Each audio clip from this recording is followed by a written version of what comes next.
Good evening and welcome to a special meeting of the South Orange Planning Board for Wednesday, June 19th. We'll take a roll call, please. Yes, Mr. Warner. Here. Mr. Rosner. Here. Mr. Hutt. Here. Mr. Miller. Here. Ms. Guha. Here. And Mr. Goldstein. Here. Thank you. And this is to state that adequate notice of this meeting has been provided to the public by posting on the bulletin board in Village Hall, the village's website, and the South Orange Maplewood News Record, and by filing said notice in the office of the village clerk. The application to be heard is a continuation of case number 228. It's Third and Valley Urban Renewal LLC. This is from June 3rd, the continuation 2013. It's block 2304, lot 3 to 9. Its address is 165 Valley Street. The applicant proposes to develop on the site a mixed-use residential and commercial structure.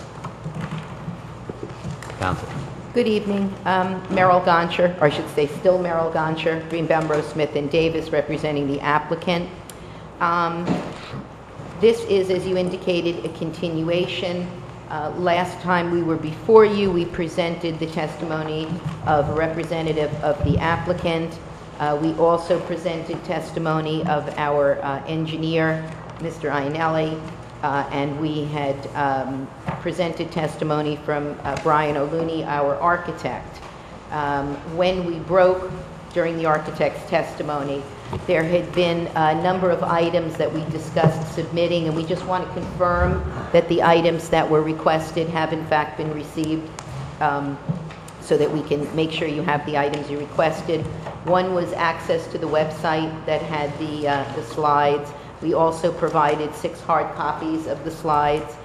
We resubmitted 12 copies of the traffic report. There were also 12 copies of a supplemental letter report with regard to traffic. We also presented a copy of the NFA letter, 6 copies of the Phase 1, and then to Mr. Keller, a copy of the plans, the New Jersey Transit infrastructure maps, which I think just went to you rather than to the board as a whole.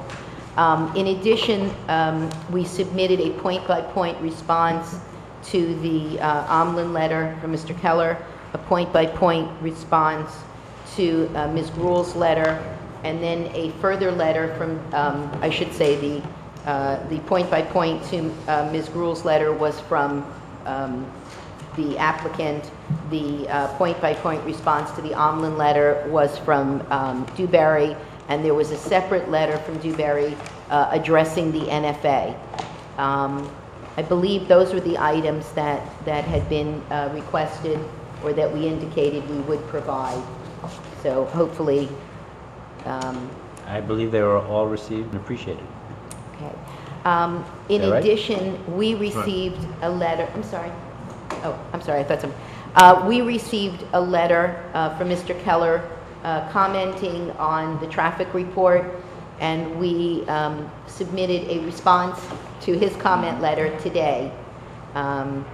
So I don't know that we will go through that because deal with any of the comments in there because time being short, I think we received it Monday and turned it around today, so there's no way that the board could have had access to that. What I wanted to start with is we have some additional slides. Some of those are the means by which we will be responding to some of the items that were requested in terms of zoning compliance and some of those items, height. So how many, Brian, how many more do we have? How many more slides? We want to mark them since they're not part of the...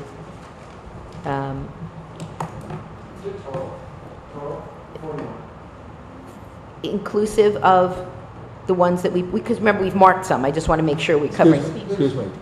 If you're going to talk, he's got to have a microphone. He can't pick it up. Okay. Or you can use some. He's signaling.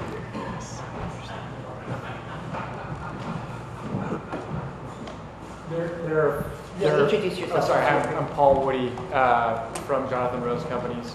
There are 41 additional slides that we're going to present today.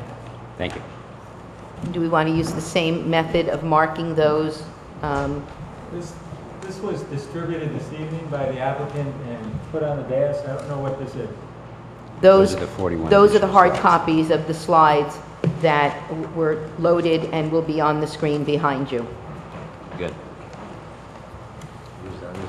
What do we have to do? It's different than what they sent us. It's different. No, that's just, you're just getting, because they're going to present. What was A6 then? A6 was parking garage. Jetty.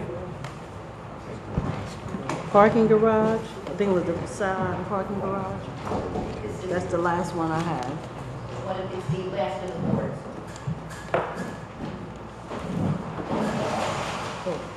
So we're on A7, Jen?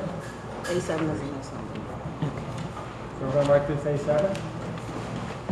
Okay. Yes, and then I think we individually identified the component slides within that, as we referred to them. Pat, they're not Can you tell us what picking, they're the- not picking you up either. Tell us what the whole thing is. If we're going to mark it, if we're going to mark it, we'd like a description, please. Okay, we just wanted to supplemental slide.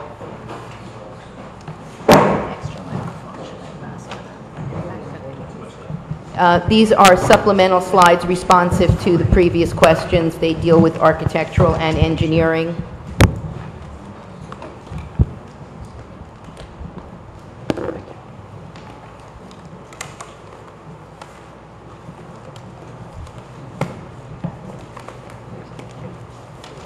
And there's 41? Yes.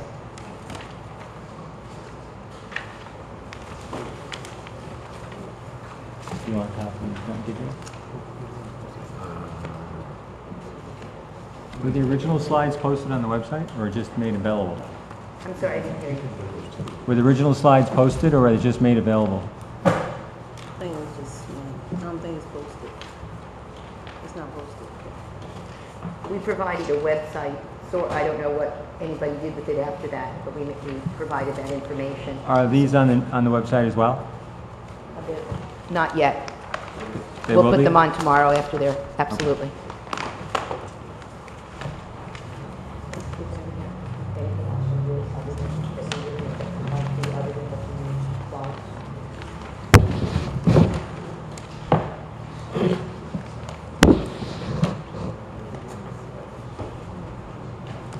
Well, if we want to get it decent.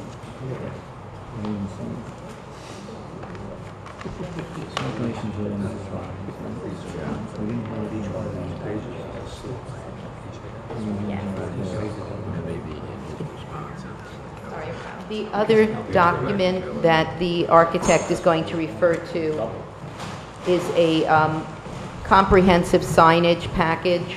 We have those in 11 by 17, and we can distribute those now or when he gets to it, but perhaps we could mark them now. Sure. Are those going to go up overhead or just hard copies of that? Okay, Yes, good. but that's in addition, that's not one of the 41. Oh, then we don't, no, okay, no. We're not going to mark this. This is just a blow up for your review. It is one of the items, these.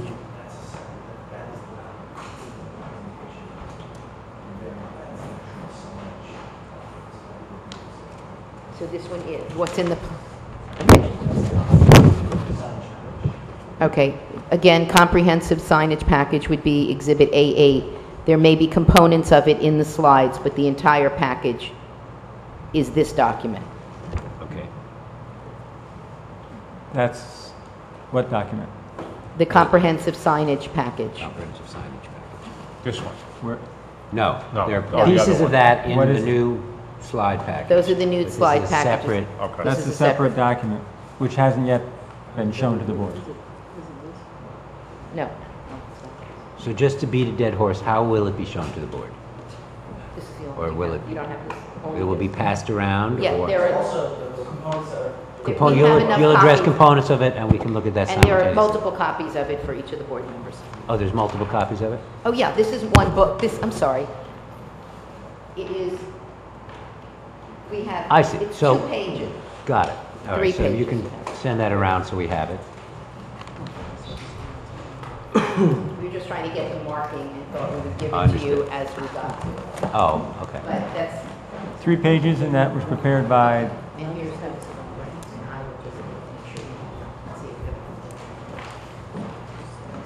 see it. Thank you.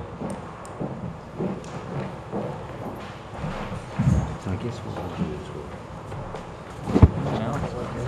Right in the meeting, the first date. Oh, for marking it, it was prepared by the architectural. Hey.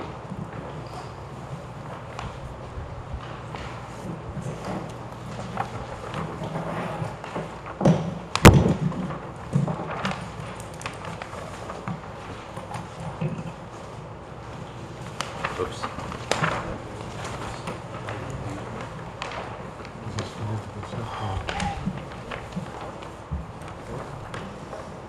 You have enough? You each have, okay, good. You have more. We have another one. You No, need we need another? another one for Hal if he gets home, so you can just give him to Jeff. Oh, we'll give it. I have another. You need one more? No, we have one. We have one. All right. Then with that, unless there's other housekeeping that you would like us to undertake, we would recall Brian O'Looney, our architect, who the board previously accepted as an expert in the field of architecture. Proceed. if I might, Ms. Concha, there was a couple other items that we had put together as a list at the end of the last meeting. I just don't know if you touched on all of those. Go ahead. If- There was a diagram of compliance with zoning standards that was included in the That's in these. slides, right? That's correct. And there was clarifying the sightlines from the garage exit. That will be dealt with by our engineer. Okay, and the detention vault size, sufficient size, That would be in testimony from the engineer. okay? The calculations for open space are in the slide package, right? And those were, I think, also in the point-by-point response letter. The calculation was provided in that letter to, responsive to Ms. Gruhl's comments. Okay. And you referred to phase 1, which is separate from the EIS, I think we submitted a Phase 1. but only to the engineer? No, we No. got 6 No, hard no. copies. The only thing that went to Mr. Keller was he had asked for some drawings that had been provided to us from New Jersey Transit, and that we had provided to him. Okay, so in addition to the EIS originally submitted, there was a phase 1 that was submitted afterwards? Yeah, the Phase 1 was in lieu of an EIS, Okay, and I think we were asked for 6 copies, and that's what we submitted, right. and the NFA letter. Okay. Was that all the... That's That was it? Your list? Okay, very good. Then with that, I will step aside and call Mr. O'Looney again. All right, thank you.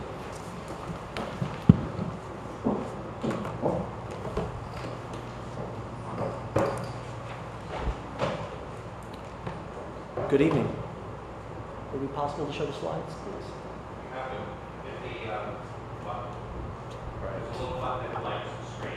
Okay, got it. Conveniently behind. Might have to.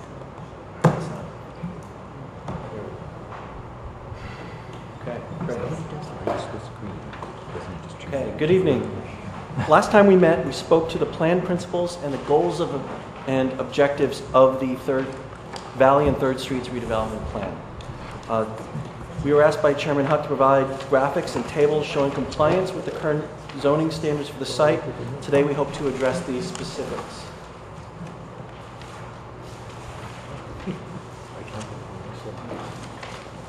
The first topic we were asked to discuss were bulk standards. We were asked to prepare a graphic to show how our project complies with the bulk standards. I first wanted to show that we are, in fact, staying within the maximum height of 5 habitable stories, and that the building, just to describe for you all, in the upper left-hand corner, we're showing the actual page from the redevelopment plan. As we proceed through this presentation, you'll see the actual text of the redevelopment plan, and this is the one page with the diagram. We will show the actual verbiage from the plan and then graphics to support how we've met the standards or goals of the plan on the same page with the verbiage from the text of the redevelopment plan. So here in the upper right-hand corner, we show you the text which asks for no more than 5 habitable stories and a building that has a maximum height of 45 feet above valley along the length of valley, but 25 feet beyond valley, you could go up another 10 feet to 55 feet in height. And this diagram here, which we'll enlarge on this slide, shows you how we've complied with that. So you can see from Valley Street, we stay within the 45-foot height, then there's a step back, and then we stay within the 55-foot height. Rooftop appurtenances, architectural features such as spires, domes, cupolas, and belfries are permitted, and they are within the zone that is 15 feet above the maximum overall height of the building. That zone is shown in this diagram with the cross-hatched area, and the elements on our building that might be characterized as a spire, cupola, dome, or belfry are shown in blue in this diagram to show you how we are complying with this requirement. There's also a requirement that elements do not exceed 10% of the overall projected roof area of the building. These are the elements that would potentially be characterized as spires, cupolas, domes, belfries, and stair towers, etc. They, again, are less than the maximum 10% of the overall plan of the building.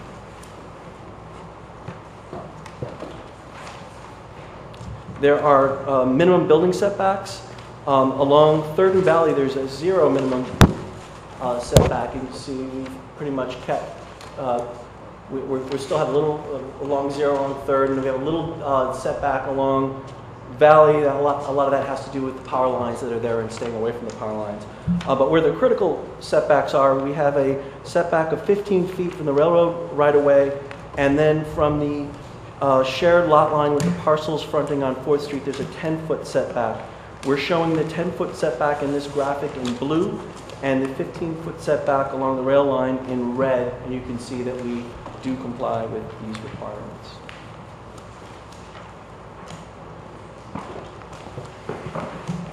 The redevelopment plan calls for minimum common area, including courtyard and plaza areas of 10% of the overall site area. The areas highlighted in green, we believe, reflect the areas for common space. They are approximately 17,510 square feet, which is around almost 15% of the overall site area, a lot more than the 10% minimum that the redevelopment plan calls for.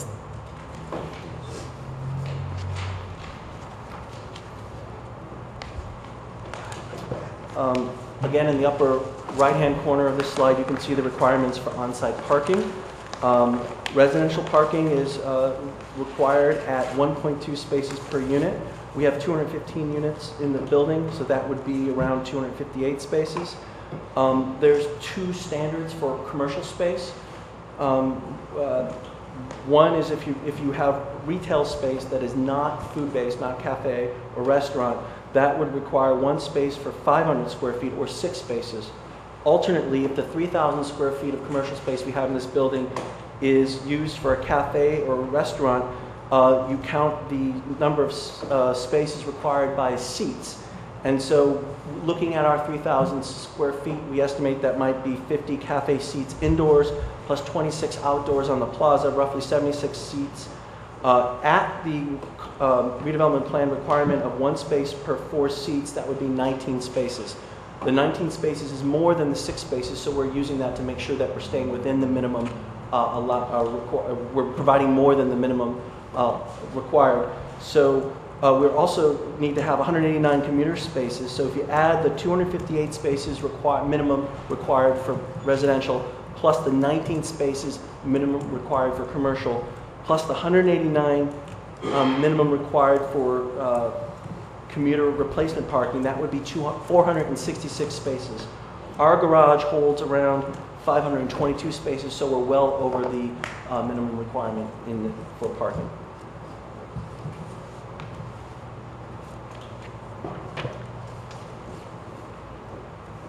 There is a minimum retail requirement in the redevelopment plan of 3,000 square feet of retail space. You can see that we've again provided that along on the corner piazza along Valley Street here, and it's 3,000 square feet.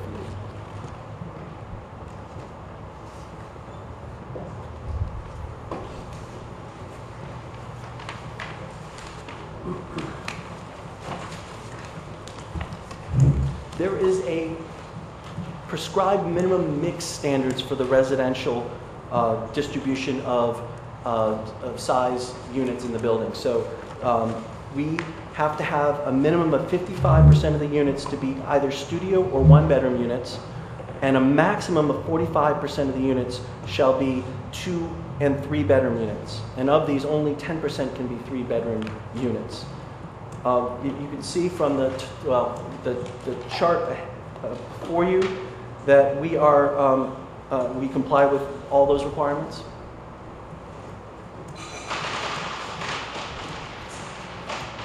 You'll also note that there is a minimum of 20% of the units which need to be affordable, of which half of those can be off-site. We also comply with that requirement where we have roughly 2 studio units affordable, 3 one-bedroom units affordable, and 14 affordable 2-bedrooms and 2 affordable 3-bedroom units.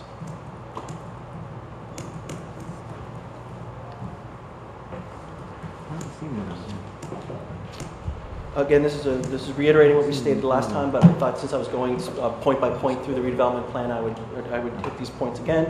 There is 40% of the area of the retail areas need to be glazed, and this diagram describes how we've met that.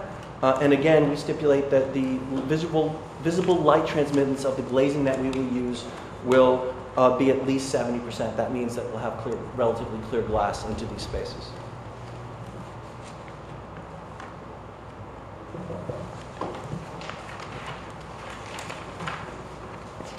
There's a requirement for the pitch and proportion of dormers, and these diagrams we showed last time show you that we've complied with those requirements.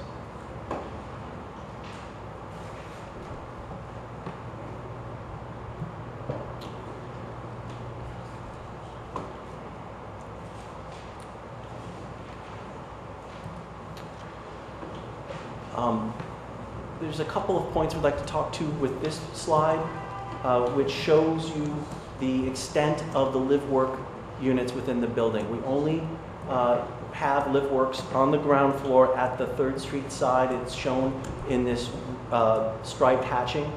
Here there are 6 units that could be used as live-works in this plan. Potential businesses that would be located in the live-work units require ADA access, and this is important because there's a requirement in the redevelopment code that residential porches, stoops, private terraces, and patios shall be a minimum of 2 feet above the adjacent sidewalk elevation, except as required for ADA compliance, and we believe these would be required for ADA compliance. Interestingly enough, the amenity space and the couple of units along Valley that have terraces, those would be above the 2 foot, above or at the 2 foot requirement, and we believe those comply as well with the redevelopment plan.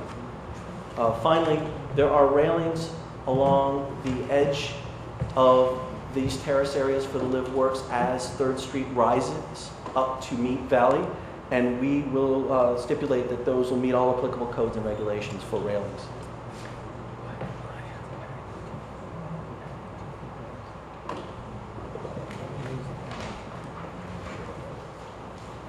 The redevelopment plan requires a loading dock of a minimum of 12 by 25 feet, which we have and can be permitted at the ground level of the parking garage. We have placed the loading dock in the ground level of the parking garage, and that red rectangle represents the 12 by 25 foot size of the space, and it fits inside the dock area.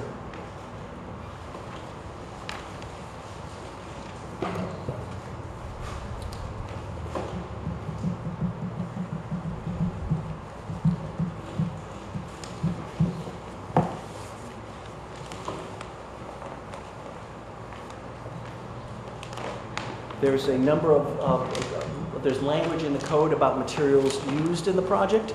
We believe the material boards we have before you today respond and meet the requirements within the redevelopment plan. We are using real brick on the faces of the building that face, and cast masonry material, cast stone, dimensional cast stone material, potentially at the ground floor of the building. Along 3rd and Valley, the upper portions of the building have a painted hardy board on it so that it lightens up the top of the building and again scales down the facades on those two streets. The roof, the apparent roof, much like City Hall had, the South Orange Hall Village Hall has a slate roof on it. We're going to be using a recycled, a green recycled slate product that looks very much like slate on our slate-like roofs along Valley and 3rd Streets.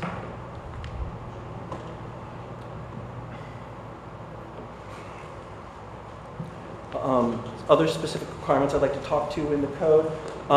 No foundation of the residential building will be exposed more than 36 inches above grade. Openings for windows and window panes shall have a vertical dimension greater than or equal to the horizontal dimension. Window sills will project a minimum of 2 inches where we have them. And where we use lintels, so for example, in this building here, you can see the lintels here and here. They will extend 4 inches beyond the opening. Brick jack banding headers are used extensively throughout the design. For example, in these portions here, those don't, because they're jack headers, don't extend into the surrounding masonry.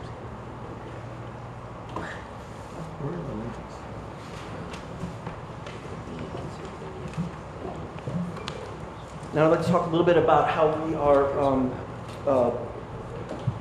integrating signage into the project. Our project planner will get up a little later and talk about how what I'm about to describe complies with your signage ordinances, and where it doesn't, he'll explain where we think we might need variances to the ordinance. There are 6 types of signs on the buildings. There's permanent wall signs. There are awnings that potentially could have signs on them. There are entrance elements that have identifying signage. There's signage for the garage, a marker sign that helps people see from far away where the parking for the trade station is. There are wall plaques, and there are directional signs, again, to allow people to understand where to go in and out of the parking garage. I will walk through these kinds of signs now. So, so you can see, this is the retail space at the corner of Valley and 3rd. This facade faces the the plaza. This faces Valley Street. We have permanent wall signs that could be placed within a rectangle, which is inscribed by a 24-inch height, with a maximum width not to exceed the width of the window, the storefront opening. So the sign could be as far as a storefront opening and 2 feet high. Also, as allowed in the South Orange signage ordinances, there could be signage on the edge of the awnings, as well as on this awning as permitted, again, in your ordinances, if awnings are placed on the building by the future tenant. The entrance element at this location here, and also the entrance element on the building here, there are, again, per your redevelopment plan, there's a desire for multiple entrances to the residential building, and each of those entrances have signage identifying them as addresses for this building. So they'll identify what the name of the building is, what the number is, etc. We have allowed for a sign to be placed on an entrance element over the entrances, again, as well as wall plaques beside the entrances.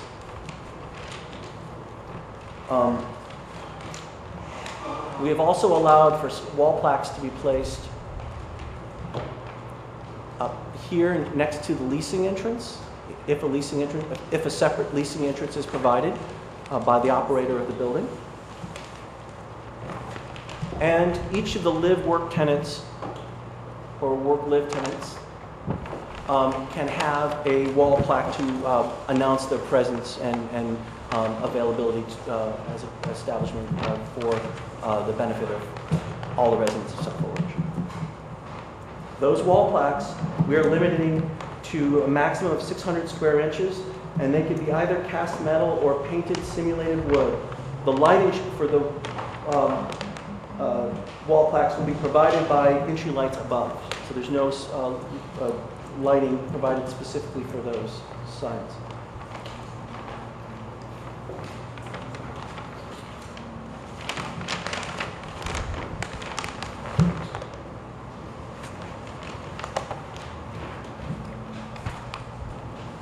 Finally, there's a wall plaque near the loading dock, so that information regarding to the loading dock can be placed there on that wall plaque. And then there are directional entry signs for the parking garage and for the pedestrian entrance to the parking garage. And finally, the vertical blade sign, we think, would help announce the location of transit parking to the general public. You can see some examples of those kinds of signs in the upper left-hand corner of the slide on the wall.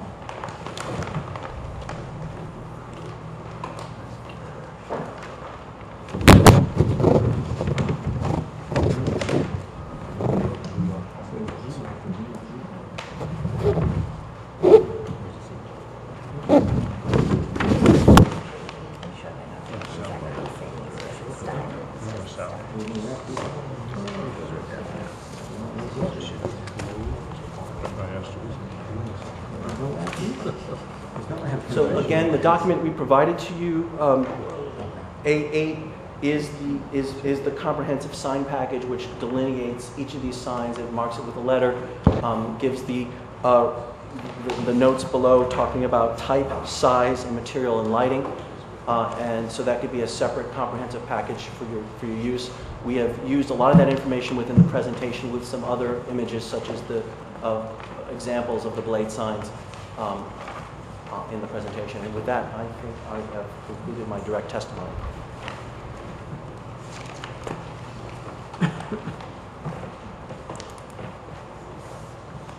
If you have any questions, I'd be happy to field them at this time. Or do you have any, Eli? Can you talk a little bit about the green aspects of the project? Sure. In my firm, we talk about sustainability in terms of a pyramid. There's some very easy things to do.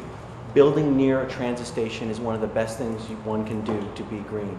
And so right off the bat, by being in a walkable environment, by being in a place where you have access to transportation without having to use an automobile, you're already being sustainable right off the bat.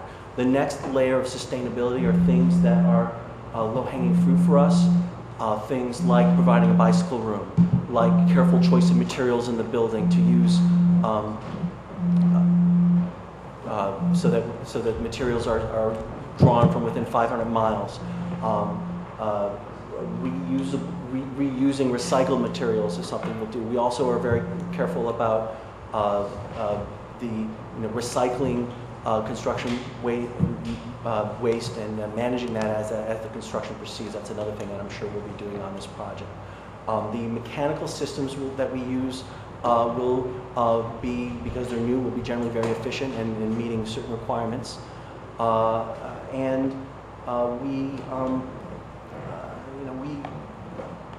We've both our firm and Jonathan Rose's stake our reputation on providing the most sustainable product that are in the markets we work. So the top of the pyramid are things that we would call gadgets, things that really take it to another level, and we expect to, for example, have state-of-the-art bike storage,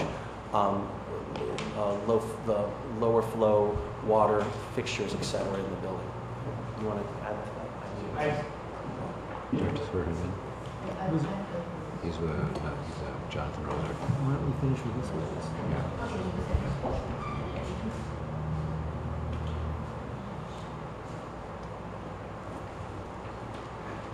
We are seeking lead gold for the project. I'm sorry? We are seeking lead Yes, the program, just didn't understand. lead gold for the project, and the parking garage will be solar panel ready. We're not going to have solar panels on it day one, but all the infrastructure will be there so that when the market is again ready to place solar panels on the roofs of projects, we can easily adapt the project to do that. You mentioned materials, location, construction, waste management. Can you talk a little bit about the building envelope? Because this project has a huge amount of surface area. You didn't mention anything about the skin of the building other Sure, than be happy to do it. It's a very tight envelope that we're going to be blower door testing all the units, we've done this before. It's actually part of our standard process and part of Jonathan Rose's standard process, and that will we will have a very tight envelope on the building. It's so tight that we actually have to provide extra ventilation so that we can provide air for the building to breathe, so safe fresh air for the building. So we're going to make the envelope tight and then provide fresh air as a separate system to that. And what is the envelope, other than the veneer that you described, what is it made of? Is it a steel frame building? Is it concrete frame? What is We'll it? let Mike closer to you. It's a complex structure. It's type 5A construction. A good portion of it will have a concrete podium. Below that concrete podium, it'll be required to meet a higher level construction, and therefore will have light gauge construction for the walls in those portions. Above that, it'll be primarily wood construction with brick veneer on the majority of the outside. The party walls between the building and the parking garage are likely to be block. The walls in the courtyard are going to be hardy panel, the majority hardy panel, and that also is generally a high recycled content product that we're using. Thank you. Sure. Any other questions, board? You talk about live-work units, and I think I understand what live-work units are. Would you like to tell me what kind of uses you're going to restrict the live-work units to? I can give you some of the thoughts on that. I know that the planner will speak later to exactly the uses there, but they're basically professional business uses in those spaces. I mean, a psychiatrist, a medical office? We what are- do you consider professional? I consider a lot of things professional that would require a lot of parking. Yeah, again, the planner will talk to that, but those uses, medical office, I don't believe is as defined in the ordinance. And then to follow up, I'm not sure this might also be a same kind of question. The live-work units, what are the actual size? The 3 bedrooms, the 2 bedrooms, the 1 bedroom, or is it going to vary? And then is the signage, are you going to be able to see that from the street with the dip down? Or are you going to have to go down to that lower level to see the signage of what the live-work is? Because they're plaques, they're there for people who know and are planning to go to the business generally and to find it. They are for a pedestrian level access, and they would, they're not for drive-by understanding of businesses. We did not think that was the right character for the target. Fitness center, is that going to be open to the general public or just for the tenants? It's just for the tenants. On that note, if I can just make a comment or a suggestion, that be explored, making that available to membership on a membership basis to the public. One of the facilities that we definitely lack, and I think we identified a need for in South Orange, is some sort of gym type facility. And we have a couple kind of smaller places, but we do not have a large gym that our residents can go to. And, sorry? It's not very big. So that's something that I've certainly heard over the past couple of years is a definite need. So if we're building a facility that's being built from scratch, I would wonder what the marginal cost is in making that space available to members of the public, and would that degrade the quality for the residents that are paying for it? I would imagine that there's a lot of examples of places where they do just this and offer it to the members for free or whatever cost, and offer membership to the public as well. So I would just put that out there as definitely a very strong encouraged suggestion, is that would get a lot of use from our community. We'll be happy to explore that. Thank you. Yeah, just out of curiosity, how large is your fitness center? 1,500 square feet. We can get back to you with the exact size. Because Roughly very around frankly, if you're going to 1,000. open it up to the public and it's going to attract a lot of people at early hours, which is where your bulk of it is, it's going to affect your parking calculations, your turning calculations, and everything else.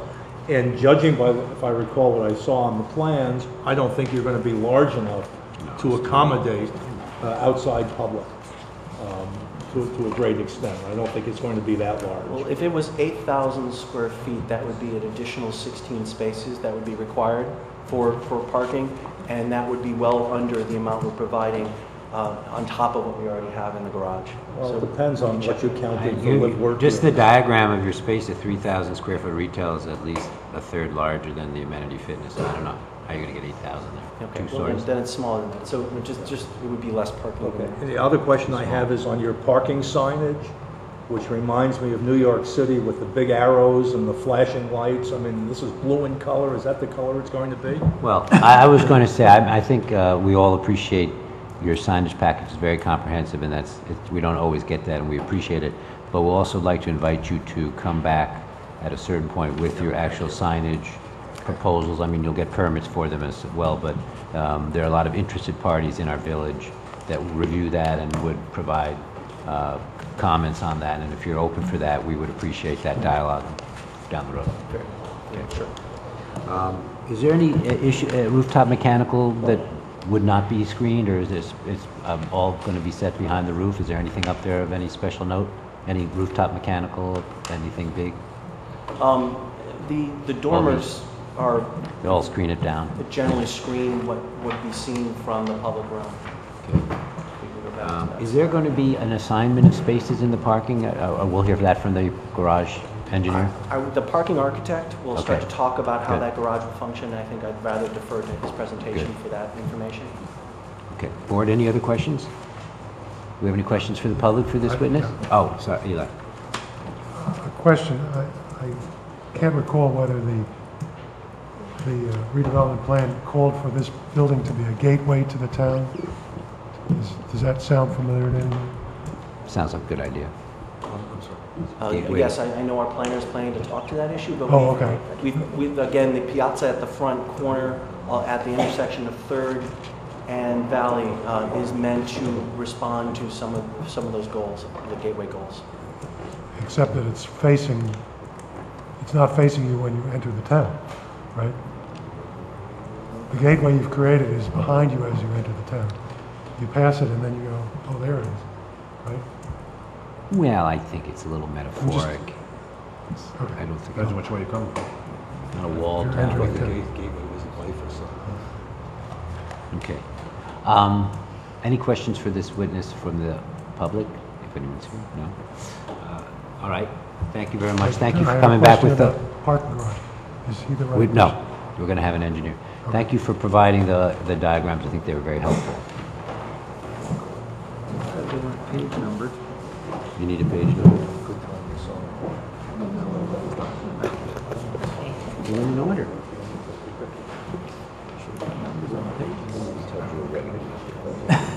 Our next witness is another encore performance. This is our engineer, Mr. Ionelli, who is going to address some of the open issues and also just some of the items that have been submitted. You've already accepted him as an expert in engineering, and if you want to remind him, he's under oath. Ms. Goncher, you don't have one of these with numbers on the pages, do you? It'd be a lot easier to follow if we had page numbers. I know, and I think when the other one, the first set, went on the website, I think those were numbered, and we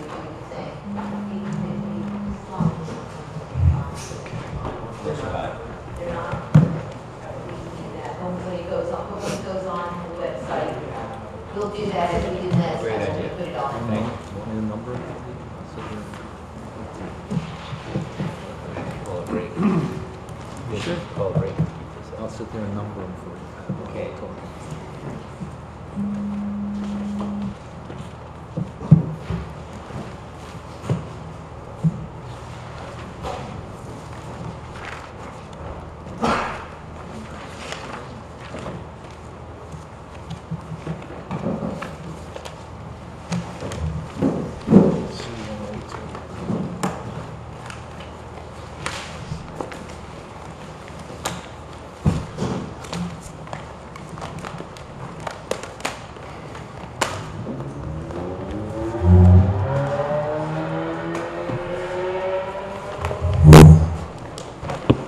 Let's see it.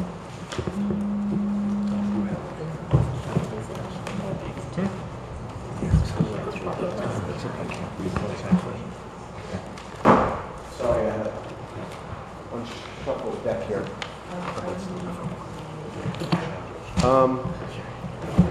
Just one. And it's in a slide. Good evening.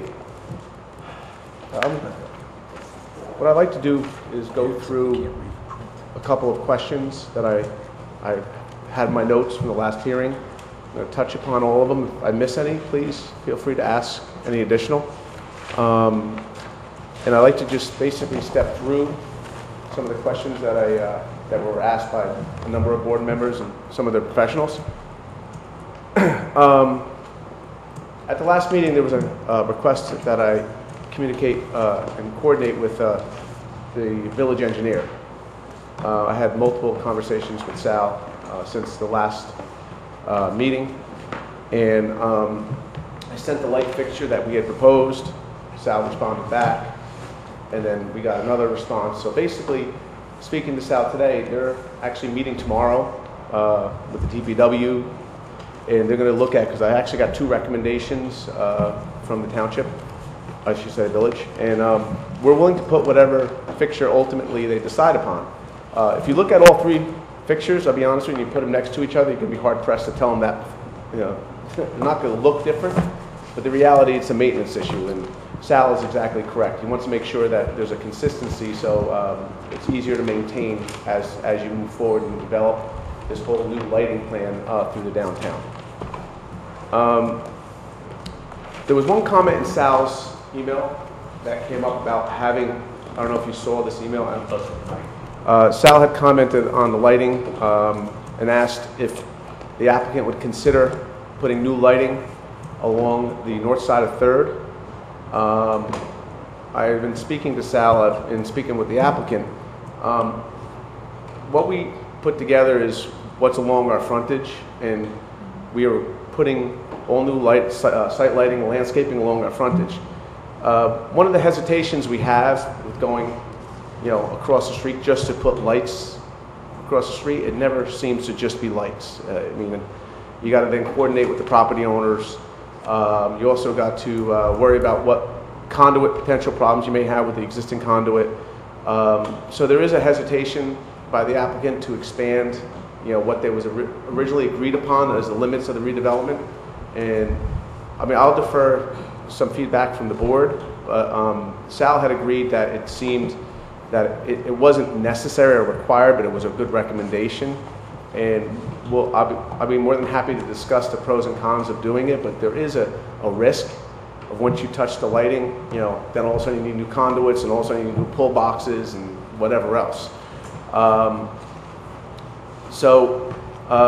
actually spoke to Sal this evening about that, and he said that, you know, he's willing to work with us. So there are other alternatives, and I'll look for some feedback from the board. There was also some comments about the impervious coverage, and the existing conditions on the site versus what's on the site, or will be on the site, I should say, and what was on the site.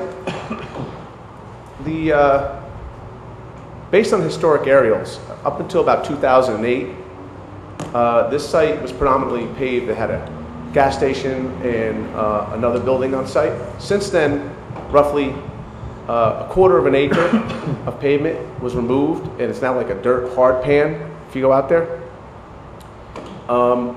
In its existing conditions with that dirt hard pan, it's roughly 2.1 acres of pavement, 2.08 acres of asphalt.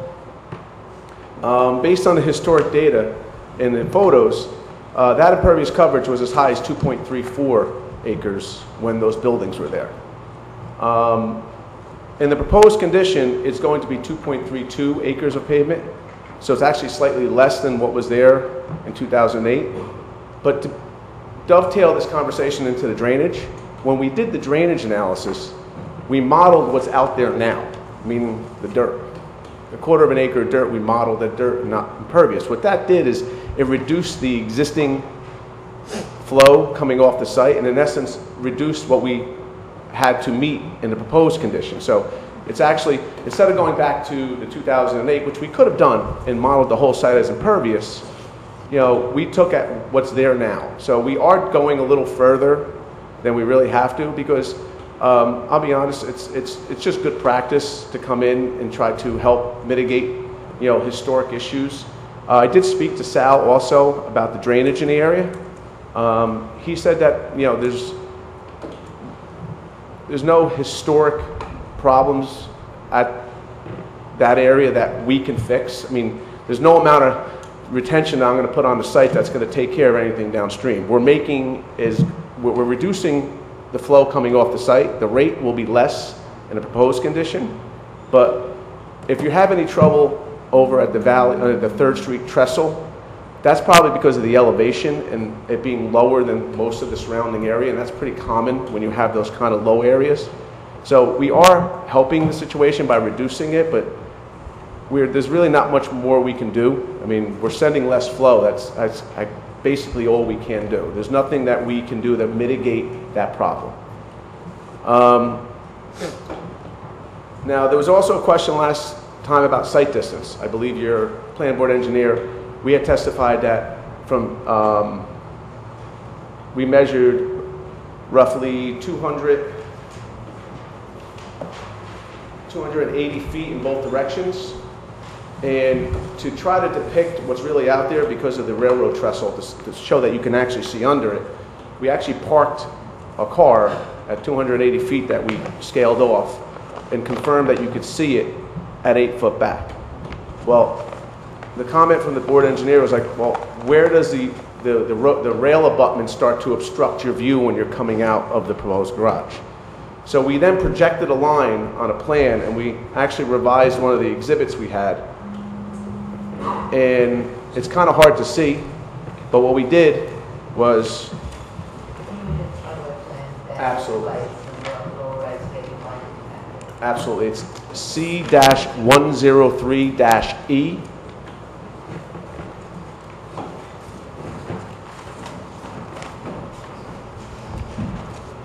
And what we did is, if you look where I'm highlighting on the PowerPoint, that's the exiting garage.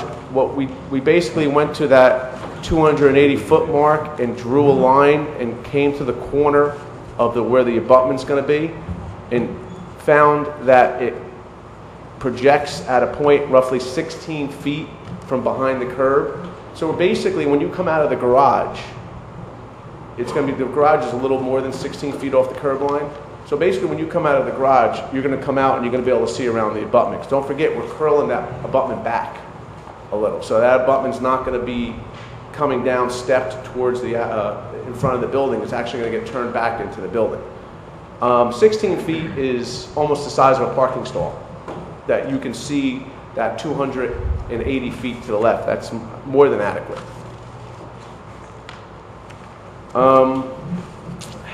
The grading there's something we want to describe. I remember last week, last hearing, I touched upon it, and the garage designer will touch upon it more. The garage requires a certain amount of openness or open air with the exterior to avoid certain ventilation requirements. So one of the things that, as we're going through the design, as you always do with these designs, you start realizing that there's, you know, little things you need to address. And one of the things that we need to address along the rail easement is that basically I'm looking at C-200 in your packet. You see I'm highlighting the rail that's basically cutting along a diagonal on the left-hand side of the page. The property line is roughly where I'm showing on that same parallel line. And then there's a 15-foot offset, or I should say setback, that we complied with. Well, in the area of the garage, which I'm highlighting, and then right here, that's basically a portion of the rear of the garage, we basically have to construct, for all intents and purposes, like a 4-foot deep, 5-foot deep at its deepest window well. It's basically going to be a small retaining wall that's going to run along the setback. It's going to be on the, it's going to be outside the setback line. So we're not going to infringe on the setback. So we still comply with the setback. But all this is going to be is a small wall of it's going to go from roughly 6 inches at its lowest to roughly 4 to 5 feet at its highest. And what that's going to do is allow us to drop the elevation along that abutment to elevation 142, which the designer says he needs to maintain under a certain length to have the proper the openness that the garage would require. Nobody's going to see it. It's going to look like a small little retaining wall with a little sidewalk, but I wanted to actually make sure we mentioned it because the garage designer did incorporate it into his exhibit, so you have a better understanding. But I thought I wanted to explain why it was needed. It's really a de minimis change, but again, it's not on the plans that were submitted to you. It's a minor change, and we're trying to make sure we're being as thorough with these changes with the board as possible.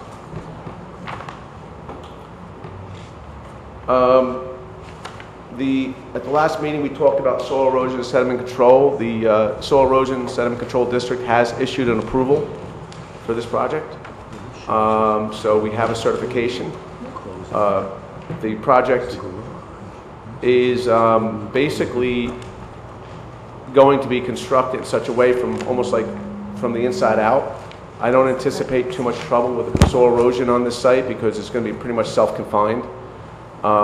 The water, everything drains back towards the rail easement right now, and then it's piped underneath the easement, ultimately third. So I don't really anticipate any problems at all. We'll have the proper tracking pads and the proper, requirements so we don't track any of the debris off the site. But I know there was a concern brought up last time about the soil erosion and sediment control. And lastly, there were some questions, more than questions, there were some, unfortunately the traffic report that we submitted last time, the board did not have the benefit of reviewing it. And then after the last meeting, we received a letter from your engineer, and we issued a response letter to that today. And basically what we did is he had a number of comments in his report dated June 17, 2013, that we responded to point by point. We feel we have responded to his comments. We do have our traffic engineer here if there's additional comments and questions that was based on your review of the report. He can also go through this response letter. I'd like to get a little feedback from the board. You've hopefully had a chance to read through the traffic report before this meeting. At the last meeting, I did present the intersections we studied and the expected levels of service and impacts. With all the changes that we've done since that, really nothing has changed in what we're projecting. The delays and the levels of service are basically what we originally thought they would be. But again, the traffic engineer is here. We wanted to make sure we brought him here so he can go through this letter if need be. Thank you. Is that your testimony? Finish. Is he going to be putting the traffic engineer on? We will call him. It's up to you. He's here. I have some questions for the traffic engineer. Well, what I'd like to, just before we get to the traffic, just to set the larger picture, you responded in written form to Mr. Keller's long list of questions. So I want to make sure Mr. Keller reviewed that and if there's any issues with that, I'd like to touch on that first. Yes, Mr. Chairman, I did review it. I have just a couple of follow-up questions on those. So if the board so desires, I'll just follow up with those and. In writing. Or do you want to? Well, I'll raise do them it. I mean, there's 4 or 5. I can just do questions. Do them now. Okay. Do it now. Mr. Iannelli, point number 11 in our review, you mentioned that you work with us about additional valving. Was there any discussion with the project team about an additional water connection to the building so that the entire building is not fed by a single point? In dealing with the mechanical engineers, they expect a domestic and a fire connection, 2 separate connections that would go to the water line. So they would have 2 connections, but it would be one for fire directly and one for domestic. Okay. Number 17, we had a conversation about as well. My only point is we also received a response letter dated June 12th from the Jonathan Rose companies, and they talk about a light food use as being in that retail space. Our only concern is if this is a food use, there should be some form of grease interceptor so that it's not a problem into the village's sewer system. Well, will that be a code thing? I mean, ultimately, if they propose that, they have to. I agree with you, but yeah, is that my only something we have to concern worry is about? that, but at that point, it may be further down the line where it's a change. Ultimately, they're going to have to comply with the code. We're just trying to be proactive and to deal with it up front. So I think that's a great point, and under normal circumstances, I would agree 100%.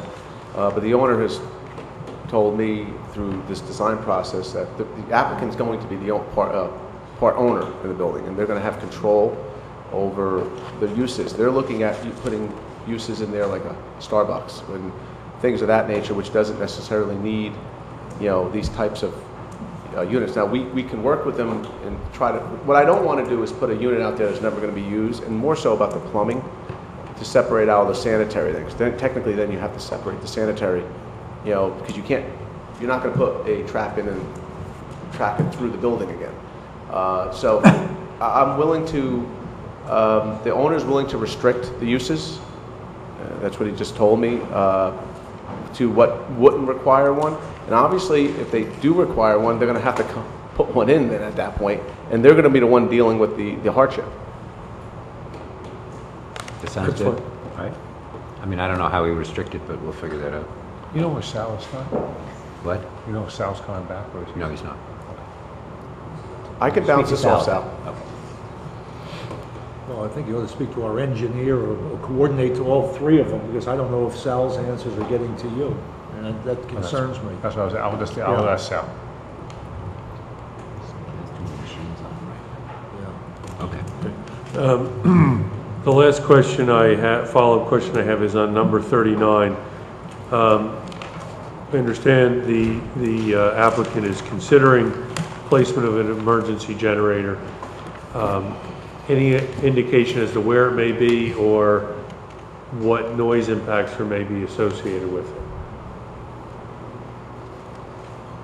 Right, we had indicated in the letter that we would show a spot for it, but we would contingent on that we would have to go for approval at that time because they're not committed to putting one in right now. But we're trying to identify an appropriate spot at least for it. Roof? Would it be the roof or not? I don't know if that can be on the roof. Or probably the parking deck would probably be more reasonable. So you probably wind up losing 2 parking spaces or something, but. All right, probably a good idea. At that time, we'll deal with the application. Other than that, you were satisfied with the Yes. question? Thank you for being so thorough in the response to those questions. Thank you. Yeah. What kind of Are you planning on running any cuts across 3rd Avenue? We will make. Are you cutting the roads on Third Avenue? Yeah, we'll be making utility connections in Third Avenue, and we committed at the last meeting that we would pave our half of Third Avenue from the center line over to try to minimize the saw cut appearance of cutting some trenches in. You're just going to pave half the road from your, that doesn't make sense. Well, that's what we committed to last time. I mean, it's like anything else. Where does it kind of terminate? If we pave up the valley, I mean, it is just a mill and overlay. I understand that, but you have to be careful too, because when you start overlaying, you start triggering sorts of other requirements by handicap accessibility. Like, have you ever driven down a road that got milled and overlaid, and so all of a sudden you see now they have handicap ramps that go nowhere? They're just a handicap ramp in the corner, because they're required when they mill and overlay roads to bring all the handicap up to standard. So it's not just, believe me, if it was just milling and overlay, I would agree with you. But it starts to spiral into, now we got to put new curb ramps in, and then when you start putting curb ramps in, it starts going more and more. I've also driven across roads that are patched, and they're no fun either. Well, I agree. They're not proposing patching it, they're proposing repaving. Well, only half of it. But they're not, are you only going through half, right? Well, no, there will No, be they're some going utility through the other connections half. that will go across, but they're limited to I like a remember water the plans are going all the way across, so I mean, you can't have a patch on one, and it just doesn't make sense. And the burden is going to fall on South Orange to repair the road. The Valley is, I guess, it's a county road, so I have no say over that one, but I hope the county does. The water connections go all the way across, because the water mains on the north side of Third, the sewer, the storm, those other items are either in the center line of the road or to the project side of Third Street. Yeah, I'm concerned. I mean, we're going to be running construction trucks through there, and this is a major project. God knows what's going to happen to those roads. Well, we would document the conditions of the road. If they damage the road, they're going to pave it. I mean, that's a given. I mean, I don't think the town wants to chase a contractor or so forth. Well, no, you could tie it onto the final inspections. I mean, your engineer is going to be out there during the process. I mean, this happens. We're not trying to shortcut anything. The whole ProRag requirement. I don't want to get into a major argument or discussion with you. It's my comment that I think if you're going to cut the road, you want to take care of the roads that you're cutting. So we noted. Okay.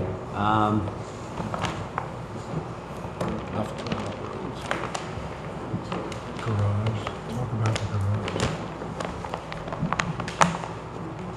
Talk about the garage. You're, aside from Mr. Anelli and the possibility of a traffic engineer, who else are you planning to present tonight? We Parking have engineer? the parking designer, and we have our landscape architect. Okay. And the traffic consultant this year. Okay.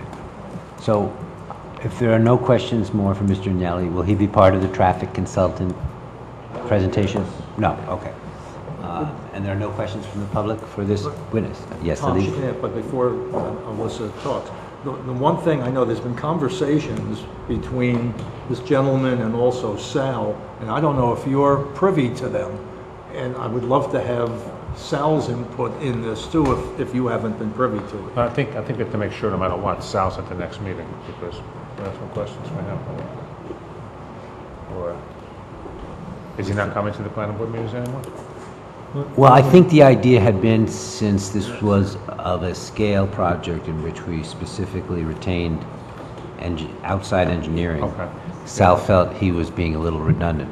But whatever, I do agree with Michael that whatever conversations he's having need to somehow be circulated back. So, If we're not gonna have Eric, if you Sal- could reach out to Sal and make sure Sure. that you close that circle, that's Yeah, important. I'll give him a call. Most time, the way we approach it as a consulting engineer to the board is those items that go to the municipal infrastructure, in this case, the lighting, we defer to the municipal engineer. He deals with it on an everyday basis. He's coordinating with the DPW. But I will call Sal and make sure that, So Well, those that being the make case, sure- we're going to need Sal. If there's some items that's not under their scope, We're gonna need sound. Let's clarify what those might be, and then if you could Yeah. let me know. I just was talking to the applicant, and one of the things we can do, just to show we're not trying to, we have no objection to if we had to just pave the other side of the road. But we just don't want it to bleed into all sorts of sidewalk repair and everything else. What we're willing to do is put up a bond if you'd like. So when it does get done at some point, at least we're paying for it. We're not looking to skirt any That's responsibility. great. That would be We'll very put that in the fair. redevelopment. However it's done, that's No, we fine. didn't, Put that in the notes. I mean, you understand we're just trying to limit the creep. totally. Okay, so, Elisa, Just save you some. question, now keep it as a question. I'm not sure. Good evening, members of the planning board. Lisa Allen, home members in South Orange. I'm not sure if I should ask. Alyssa, Make sure you come to the microphone. Okay. I have a few questions to ask, but I'm not sure if he's the one I should be asking my questions to. Go ahead and ask them, and we'll let you know if they're pertinent. Has Jonathan Rose met with the South Orange Fire Chief yet? I'm sorry? Has Jonathan Rose met with the South Orange Fire Chief? Well, you can answer that. I don't know if that's... I have not met with them, but nor have I gotten any response or comments from them, but I can tell you that, we will comply. We have made a commitment to whatever they're looking for us to do, we will comply with. It'd be good if you can Within reach out and reason. make sure you try to. Okay. So the answer is no, but they're going to try and make sure that they'll certainly conform with anything our fire department requires. And the next one is the height. Can you explain me about the height? That would be The architect. the architect. Okay. The affordable housing. Will South Orange residents get first crack at the affordable housing? Do you This know? wasn't either the applicant for that, but perhaps we'll ask, at the end, we'll ask the applicant. Okay, thank to- you. And the traffic, who has all the traffic? They're coming up to testify Okay. now. Thank you very much. Thank you very much. Now, with respect to the traffic, the last time we were here, I went through all the intersections we studied, and with the blank looks I saw, I realized that afterwards you guys didn't have to report. And, so now that you've had the report, I think what we could do is go through the comments that we received with the traffic engineer. Go through the comments that we received from Omland, if there's any specific comments, and then go through the questions that the board may have. I think that's the best way of handling it, because I think we're doing... I think that's fine. I don't think we need a formal presentation on the traffic report. I think Okay. We'll deal with the comments, and then if we want any more depth, so let's introduce the engineer and start. Thank you very much, Mr. Iannelli. Thank you so much. Since we did have some confusion last time, I don't know if we actually marked the initial traffic report or the supplemental letter last time, since there was some confusion because it hadn't been distributed or located.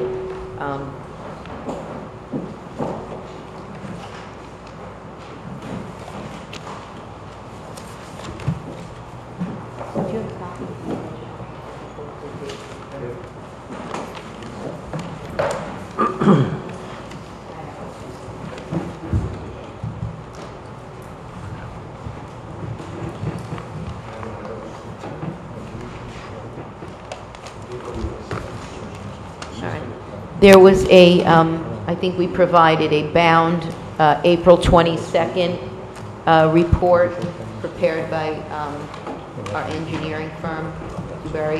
Yes, we have it. And then there was a May 23rd supplemental letter from the same firm. Well, and then, yeah. Yes, we have it. Okay, so again, I think you had indicated that even things that were part of the original application, I think Mr. Dreyer had indicated, need to be marked.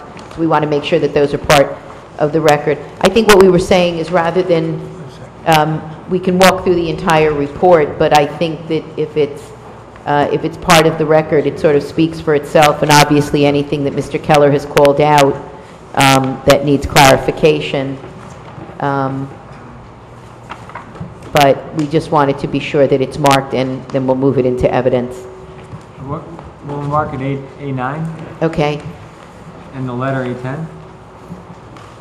Okay, that takes care of the May 23 supplement and the April 22 report. I don't know what you do in terms of your own consultant's documents, but there was a letter dated, I think, June 17, which was Omlin's comment letter. So I don't know if you need to mark that, but then we have, no, okay. But then we have a response letter dated today, June 19, which I think would be A11. And again, that would have been, I guess, in your packets this evening, since we just responded to that. I mean, let me ask the board. Board, I have no problems with short-circuiting a formal presentation and going to specific questions. Are you okay with that? Okay. Especially on this topic. Yeah, I mean, again, it's part of the, it's in the record, we would certainly, but basically what we're doing is walking you through a document you have. It seems redundant to some extent. We can certainly do it. But, you know, if you want it for the public or something, but otherwise, that's part of the record and it's been available on file. So otherwise, we would simply refer back to Mr. Keller's letter of the 17th and then our responses and the documents that were submitted today. Okay, Okay, if we can just qualify, since this is a new witness who has not been before you. let's do it. Raise your right hand, please. Do you swear or affirm the testimony you give here this evening is the whole truth? I do. Please state your name and address for the record. My name is Miguel Gavino. That's Miguel Gavino. I work with the Dewberry Engineering Incorporated. I had the traffic engineering group for the New Jersey office of Dewberry. And can you describe to the board any licenses that you hold in the state of New Jersey? I hold a New Jersey professional. A little closer to the mic. Thank you. I have a New Jersey professional engineering license in the field of civil engineering. I also have a similar professional engineering license in for the state of Washington. And how long have you been practicing engineering and in the state? Yes, ma'am. In this state, since 2002, so that's about 11, 12 years now with Dewberry. Prior to that, I've worked actually with the Washington State Department of Transportation for 25 years. And have you appeared and offered testimony in your capacity as an engineer and a traffic expert in the field of traffic before other boards in the state? I actually have, and a few of those are in Gregg Township, in Fairview, Florence, and most recently in Pequannock. Okay. We would ask the board to accept Mr. Gavino as an expert in the field of traffic engineering. Obviously, it's not a separate license, but as an engineer and with a specialty in the field of traffic. Okay. Thank you. Did you want to should I just go through? I'm just asking that he refer first to the comment, unless Mr. Keller wants to discuss them, but to refer to what the comment was from Mr. Keller, and then what was provided or what the manner of addressing those comments. Yes, I think you can use that as your agenda. Yes, sir. And then you can elaborate a little bit if you want to go into some of the depth of the report, but try and keep it as brief and to the point. Yes, because sir. traffic is very, very important, but we can get lost pretty easily, so to speak. Certainly. The Or I comment can. letter from Mr. Keller actually was as a review of the of both prior submissions, the April 22 and the May 23 supplemental. The first question, or the first item, had to do with Mr. Keller's request to provide figures that show the volume distribution or assignment on the roadway network. Those figures were not provided in the prior two reports, and so that was provided to him as part of this or today's submittal. And those figures involve the AM peak hour conditions or traffic volumes, PM peak hour conditions, and also the Saturday peak hour conditions. The second item was Mr. Keller pointing out some discrepancies in how we described the several components of the development, and he was leading up to making sure that we were properly accounting for the number of trips that relate to each of the land uses or these components that's part of the site. His last statement there, however, was in between the discrepancies that were part of the report the end result was we were actually overestimating the number of trips generated from the site. I'm going to beg your indulgence because we're going to interrupt you a little bit with some questions during your presentation. Could you just, for the board and myself, just reiterate what the time frames are for AM, PM, and Saturday? Are they, what is AM again defined? Sure. The actual AM peak hour, let me step back. The traffic count periods that we did were actually like 2.5 hours for that AM period, PM period, and Saturday.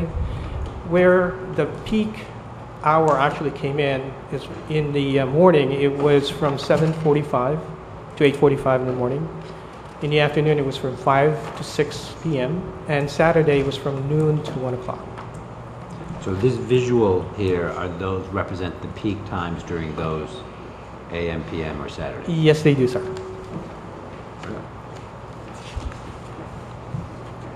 Okay, and I'm moving on to item number 3.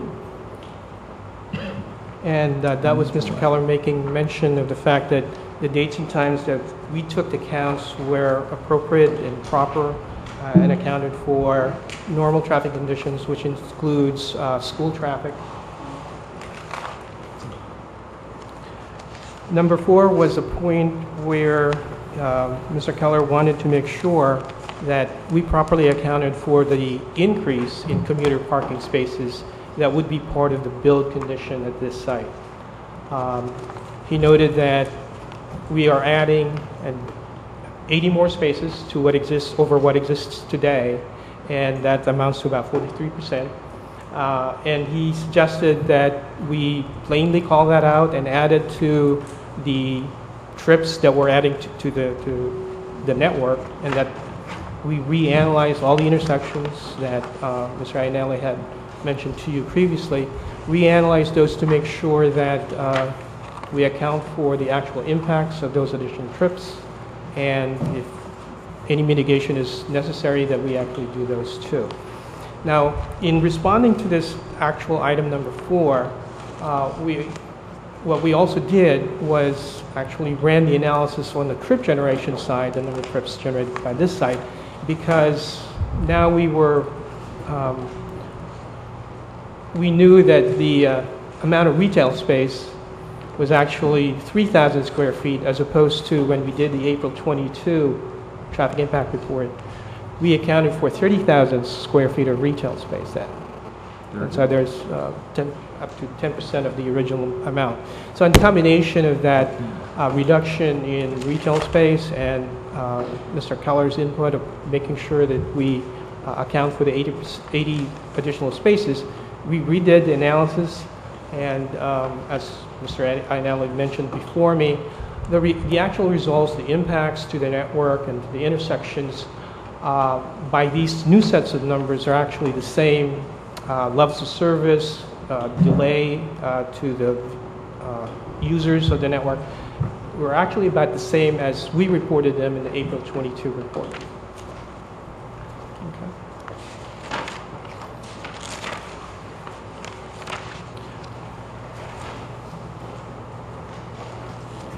Item number 5 relates to the left turn lane that we were recommending to be provided on 3rd Avenue westbound, approaching or in front of the driveway along the property. The question in here is the 50 feet of left turn lane sufficient to accommodate the number of vehicles that would queue up, if you will, waiting or wanting to turn into the site? And by using the numbers of vehicles that we established during the trip generation, we knew that it was in the morning commute that we had the highest entering number of vehicles, especially making that westbound left turn. Using the number there of 62 vehicles making that left turn into the site, by calculating, using the standard ITE and high capacity analysis, in this case it's the synchro traffic analysis software, we actually accounted for a 95th percentile queue of just about one vehicle. And 5% on queue means that it'll take about 5% of the time when it's going to be exceeded. So 95% of the time, or 95th possibility, that we'll be able to accommodate any arriving vehicles without extending or having that queue back up onto the through lane. Okay? Excuse me. Yeah, let's translate that. Yes. Are you finished with that left For that turn item, lane? yes, sir. Okay, then I have a couple of questions on that. Obviously, on your report on page 8 of 10 of this traffic report, you did a left hand, it warrants a left turn Yes. from 3rd into the site. Yes, sir. Heading west. What? Coming west. Heading west. Coming west on 3rd. Westbound. Into the site. What is that left-hand lane going to allow for stacking? How many cars will you be able to stack in that lane? For a 50-foot storage, it's about 2 vehicles. Okay. Now, obviously, my concern was, right now, and you confirm that by your supplemental letter, although I'm not sure because it's a little bit Greek, the traffic signal, the county signal at the corner intersection of Valley and 3rd, Yes, sir. which right now does not have a left turn lane. It has 2 lanes. Yes. And people stack up there because there is no left turn arrow.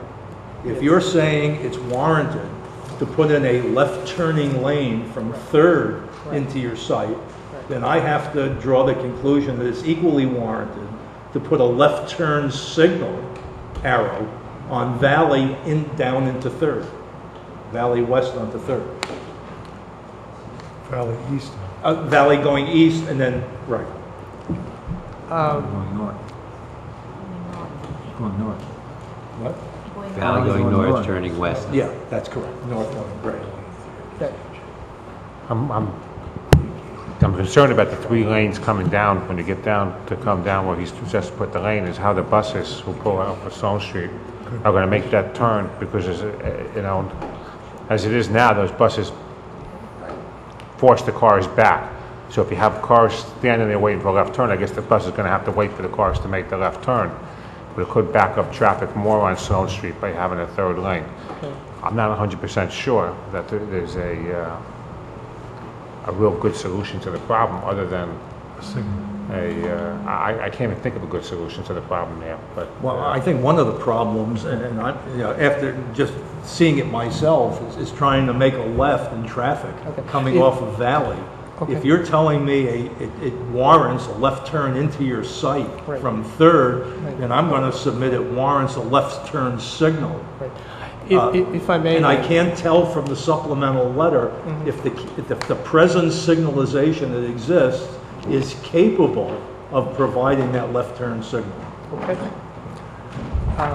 If I may address the number of issues that you mentioned. Sure. It may well be true, at least if you were extending the application of our evaluation on whether a separate left turn lane is necessary for that westbound into the driveway. If you're extending that then into and applying that, if you will, to the situation eastbound on 3rd, going north onto Valley, that may well apply. However,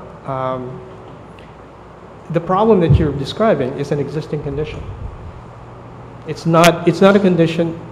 No, I beg to differ with you. I think it's an existing condition that's going to be exacerbated by the addition of more traffic on that road. Well, so if you're telling me a left turn lane, logic tells me if a left turn lane is needed to turn into the parking garage off of 3rd, then I'm going to draw the conclusion, ergo, that a left turn signal is needed to get onto that. But we don't know that, right?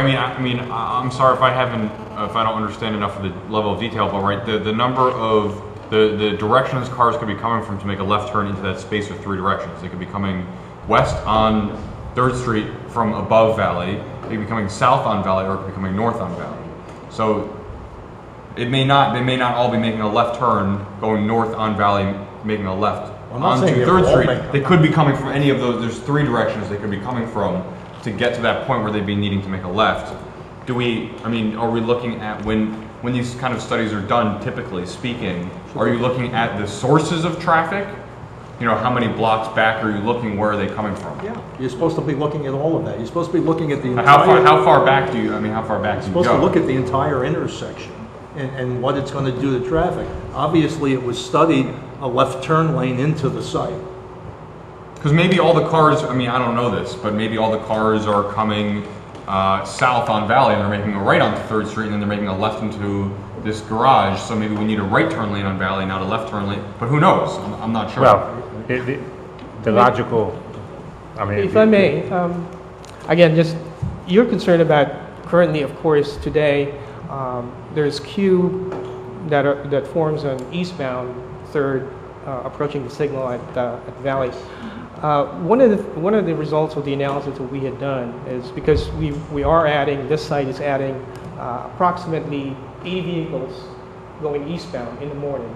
Currently, there's about 300 vehicles going eastbound during the peak hour. Obviously, when we added the 80 trips, it exacerbated, it just made things worse eastbound, naturally. But in doing an analysis of retiming the signal, however, we can actually improve conditions for the eastbound and westbound traffic.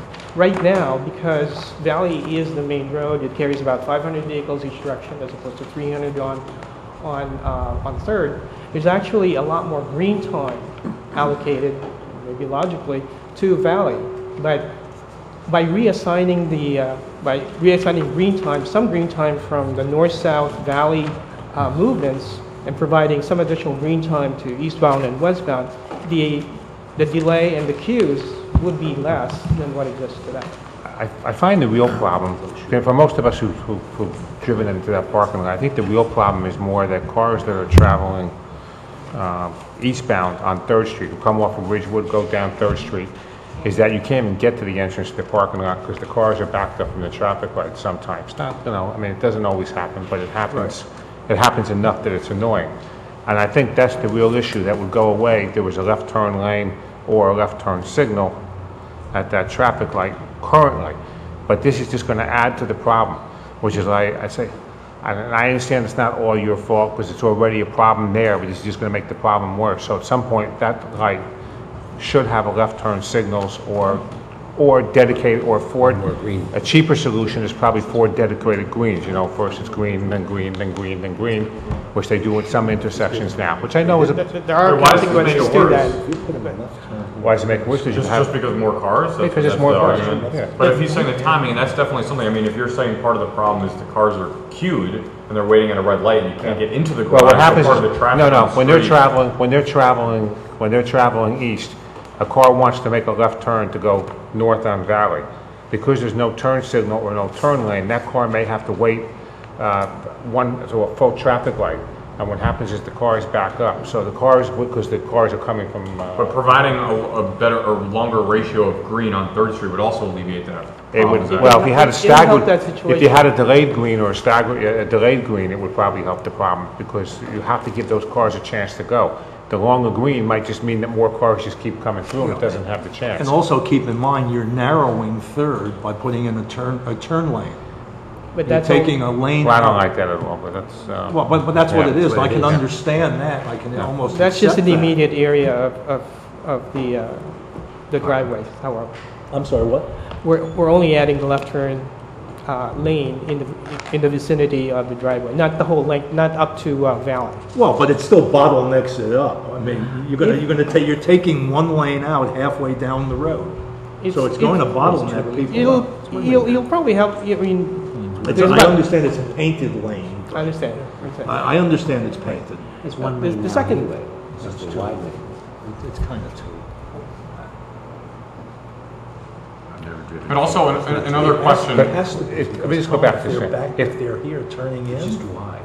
Tom, the other question is, if they're partially responsible for the problem, and we know the county is eventually going to replace that traffic light, do we require that they pay, to assign a percentage to them? So we may say they're 20% responsible, so therefore they should pay for 20% of that cost when the county replaces that traffic light, because we know they're not going to do it right away.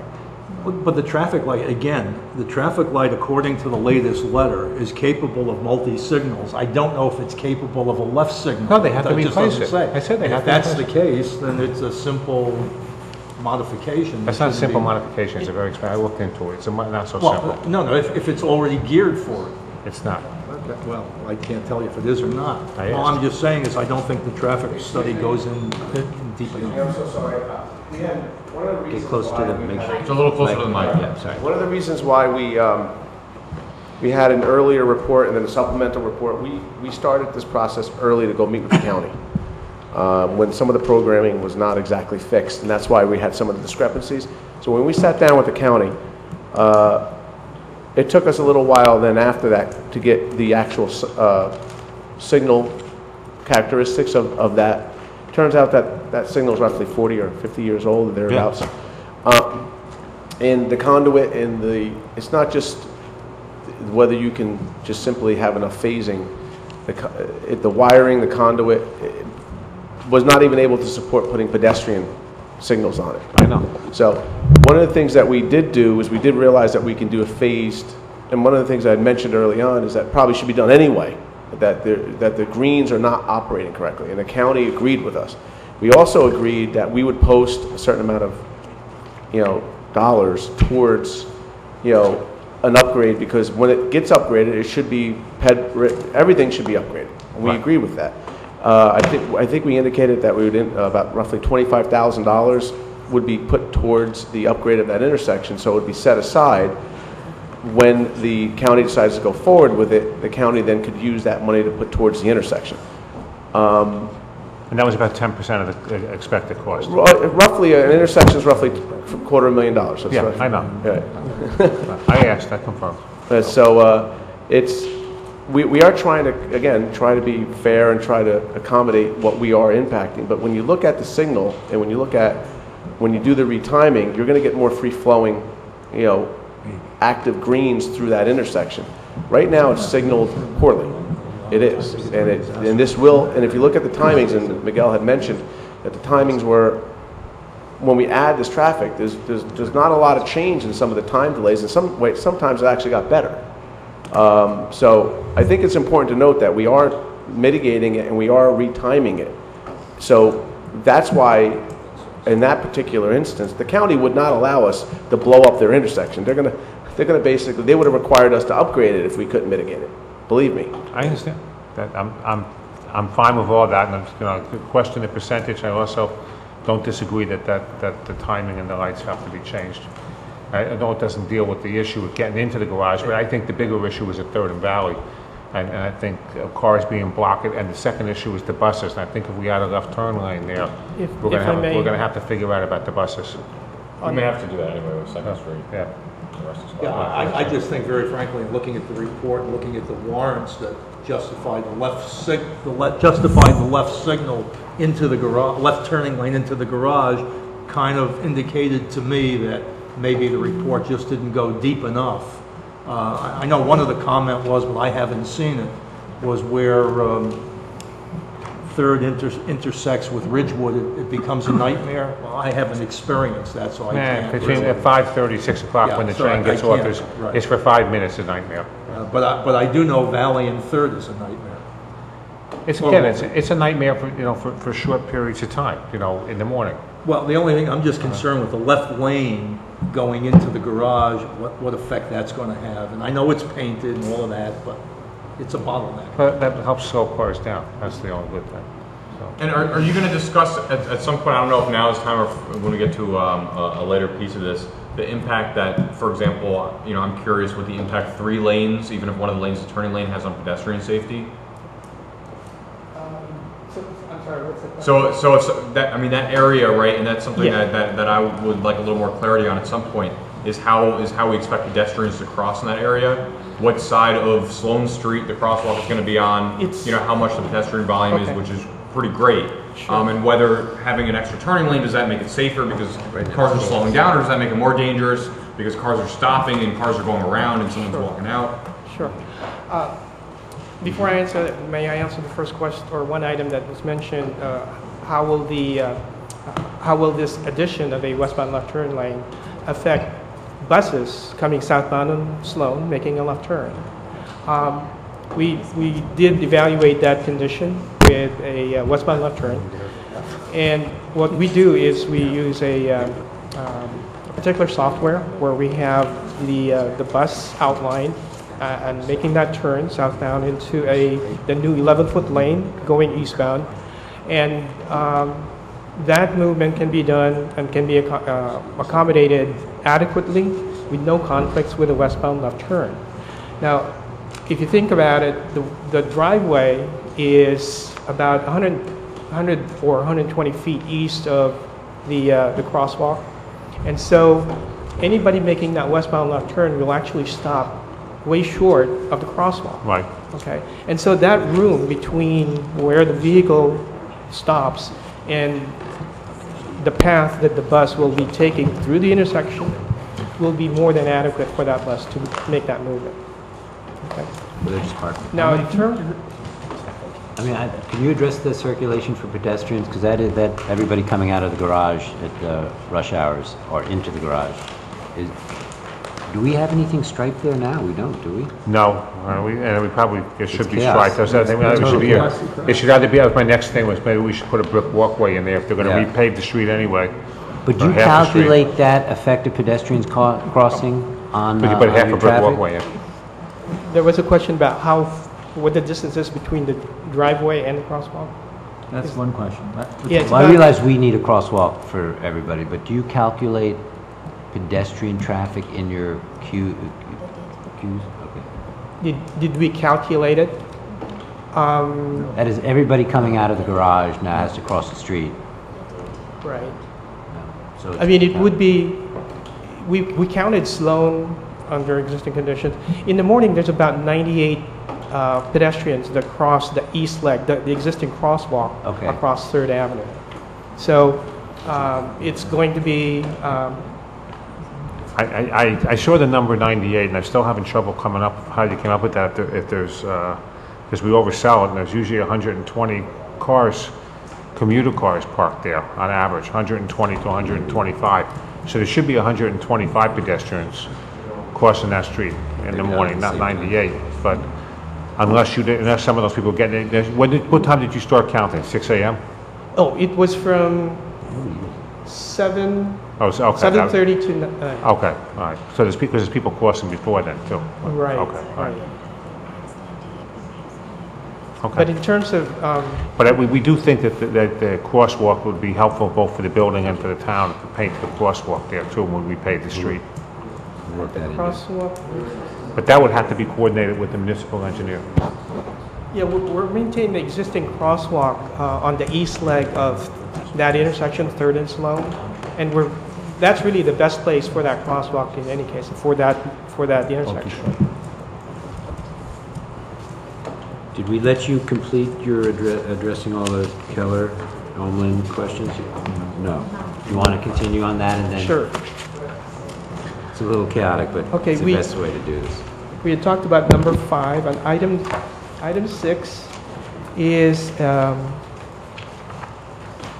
question about whether or not we've done an analysis related to the gate control system. And, you know, we have 2 gates, one to accommodate and receive traffic that enters the or residents, accommodates residents, and a second gate for the commuter traffic. And there was a question about whether or not they may overlap, and the question also whether or not there's a possibility that because of the gate operation, some queuing of entering traffic will occur, possibly extending back to 3rd Avenue. And based on the information, again, of what traffic, entering traffic we know will occur, or we expect to occur during the peak, AM peak hour, and using a 5-second service time for this gate, for a car to arrive, get recognized, the gate goes up and the car goes, for a 5-second duration. Between the number of vehicles that are entering and that 5-second service time, we don't expect that there will be queuing of cars that would be that would extend from the gate onto the street. There's about 80 feet distance between the curb and the gates. And 80 feet, because that's 4 cars theoretically. about 4 cars. If it You're talking about having a gate for the commuter parking also versus, Yes. even though How does that work? you'd have to have a, a reader. Residents have a claim. So are those permitted, are those assigned? Those are assigned to? If you have more questions on the parking operation and the layout, Okay. someone from Tim House will be here to provide that testimony on the garage. Okay. Why don't you go on to the next item? We'll deal with the gate with the Okay. parking engineer, Number- garage engineer. Okay. Moving on to number 7. Number 7 is a request for a more detailed breakdown on that cost sharing, if you will, that we arrived at with the county staff on improvements to 3rd and Valley that Mr. Ainelli just mentioned here a few minutes ago. Number 8 is a discussion about a request for some discussion on pedestrian activity from this site. The primary entrance to the site is actually at the corner, at the southwest corner of 3rd and Valley. And so we expect that most residents that will be going to the train station or anywhere and will be using the signal at 3rd and Valley. I guess we don't expect them to, the majority of them to actually go south or just travel south to Sloan on the south side of 3rd because there is a traffic signal right at that entrance. That's more convenient and it's a lot safer.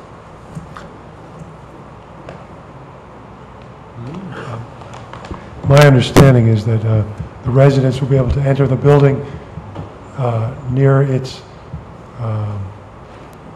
northwest corner where the tower is. Northwest corner? There's two. Like, There's a set. Oh, yeah.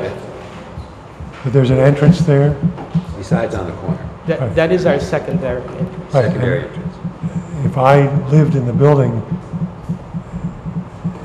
to get to, and I was going to the train station, the shortest distance is going to be going out that entrance.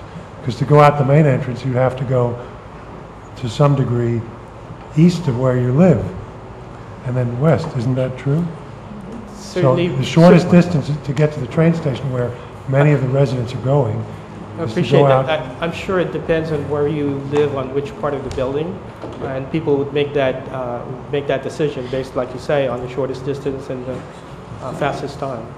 And for those that live mostly on the western side of the building, would probably use that secondary entrance. So did you, it sounds like you didn't make that assumption.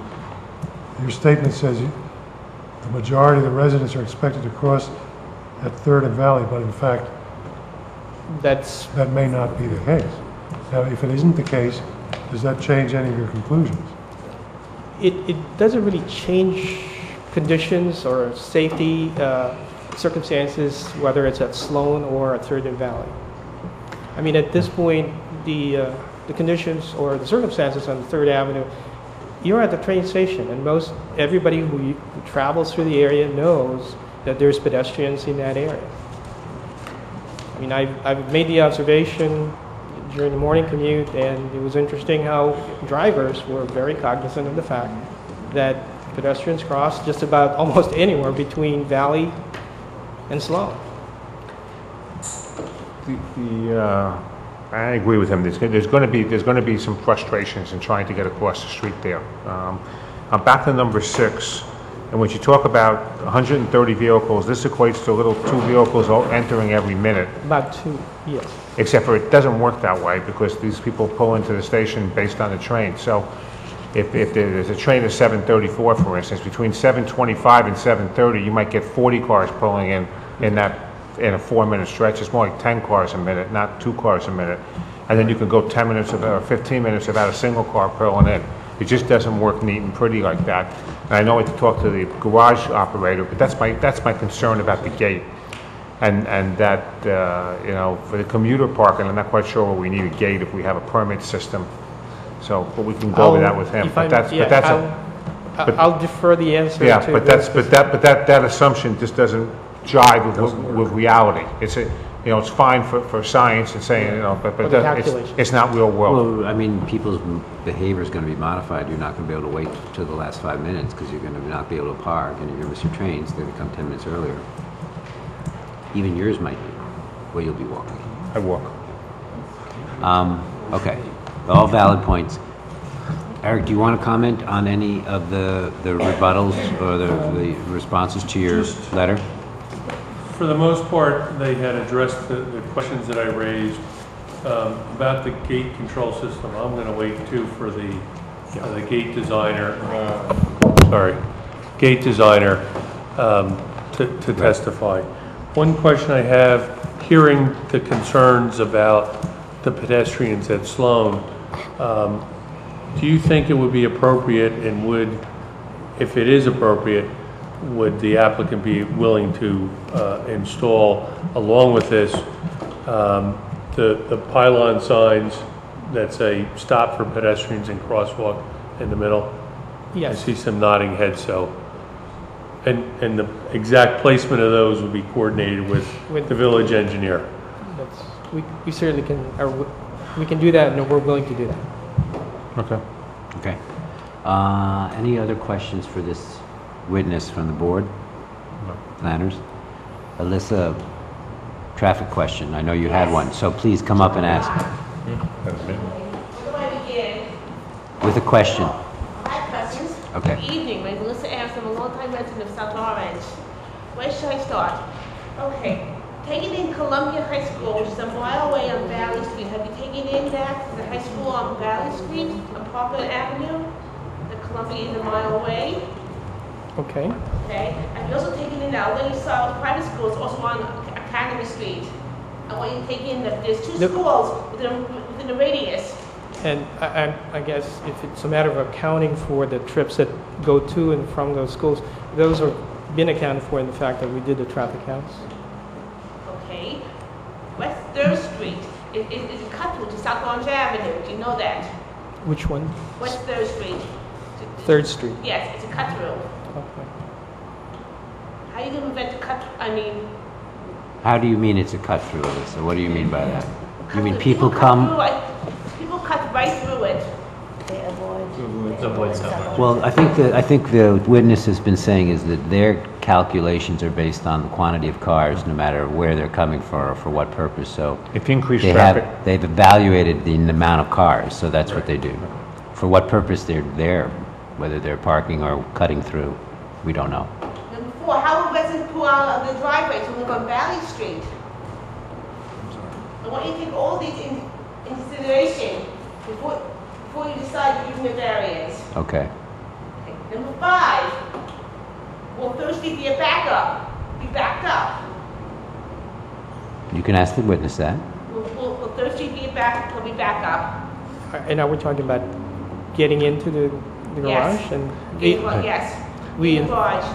We anticipate that there would not be any backups. Okay. Will Sloan Street be a backup? I'm sorry. Will Sloan Street Would be a Sloan, backup? not as a result of the trips from this site. I ask each member of the planning board to close their eyes and picture it. And go out there between 7 and 9 and 5 to 7 on a Saturday morning to see what it's like. Okay. Safety. Will people be safety crossing between 3rd and Sloan? These are all the questions I'd like to have answered. Okay. Thank you. Very welcome. Anybody else from the public besides her? All right, thank you very much. Thank you. So we have now the garage engineer and landscape. Correct. We're prepared to move through this quickly because I think that a lot of the questions sort of tie together between the traffic and the garage, and I know there were a number of questions that we think can be dealt with and hopefully resolved. Right. Or do you need a break, or keep going? You okay? Whatever you say, boss. Whatever you say. Let's keep going. I mean, there's a possibility we may not reach a conclusion tonight, but we'll keep going. We understand, but we'd certainly like to see if there's any, the more testimony, the more witnesses we get before you, then certainly we'll know if there are any open issues now that we need to be working towards resolving. We're on the same page there, exactly. Good. Okay. Okay.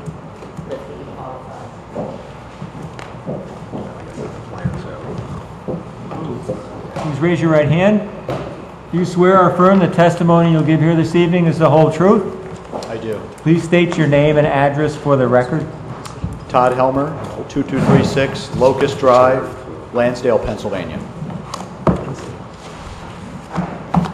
you please advise the board with whom you're associated, your position with the company, and then with whom you're associated, your position, and any licenses that you hold and other qualifications? A principal with Timothy Hausen Associates. Been with Timothy Hausen Associates for the past almost 19 years. We're a parking planning and design firm. Hold licenses in New Jersey, Pennsylvania, New York, and approximately 6-7 other states. And have you designed other structured parking? Is this what you do? Yeah, this is parking structure design and functional design is my expertise. Again, have done that for the past 19 years. We would ask the board to accept him as an expert in the areas that he's identified. We do. Thank you. I already had the slides. Yeah. Just wanted to start by describing your responsibilities in connection with the project and then move forward with the design. Okay. Council, make sure you speak to the microphone if asked. Sorry. Just asked him to start by explaining his responsibilities in connection with the project and then to just go right into the design of the deck. So responsibilities for the project, Tim Hausen Associates is contractually working directly for Jonathan Rose in providing the parking planning and design of the parking garage, which includes the structural, the functional design, mechanical, electrical, plumbing, and engineering aspects of that.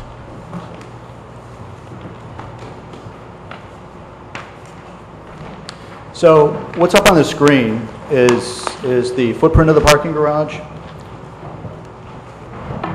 and the proximity of it, which was explained earlier. The footprint is approximately 250 feet long parking garage that is about 120 or so feet wide. It's situated along the street, as I will explain, the main vehicular entry exit into the garage, as well as situated along the railroad tracks. And it's basically up against the adjacent residential component with a fire separation wall between the two uses, parking garage and residential.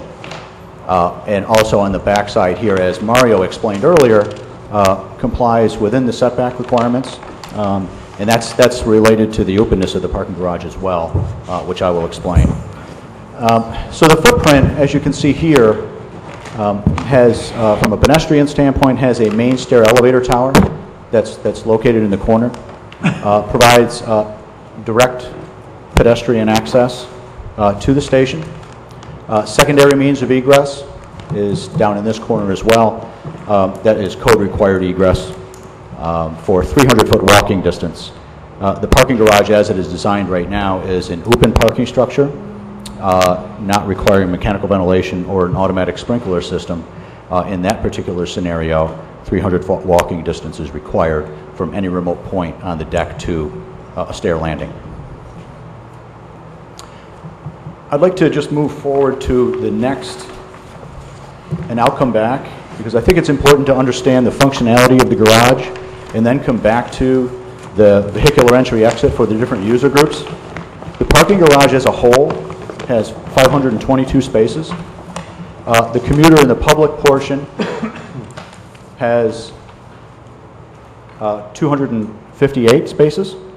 So what you see here is an isometric that relates to the white portion of the ramp is what is the commuter public portion of the ramp. And what you see as shaded represents 264 spaces for the residents and the development in particular. The reason behind the functional design, as you have seen it, with two ramping systems, and typically you see two ramping systems in a scenario where you have one-way drive aisles, and generally it's used to skip every other floor on the way up.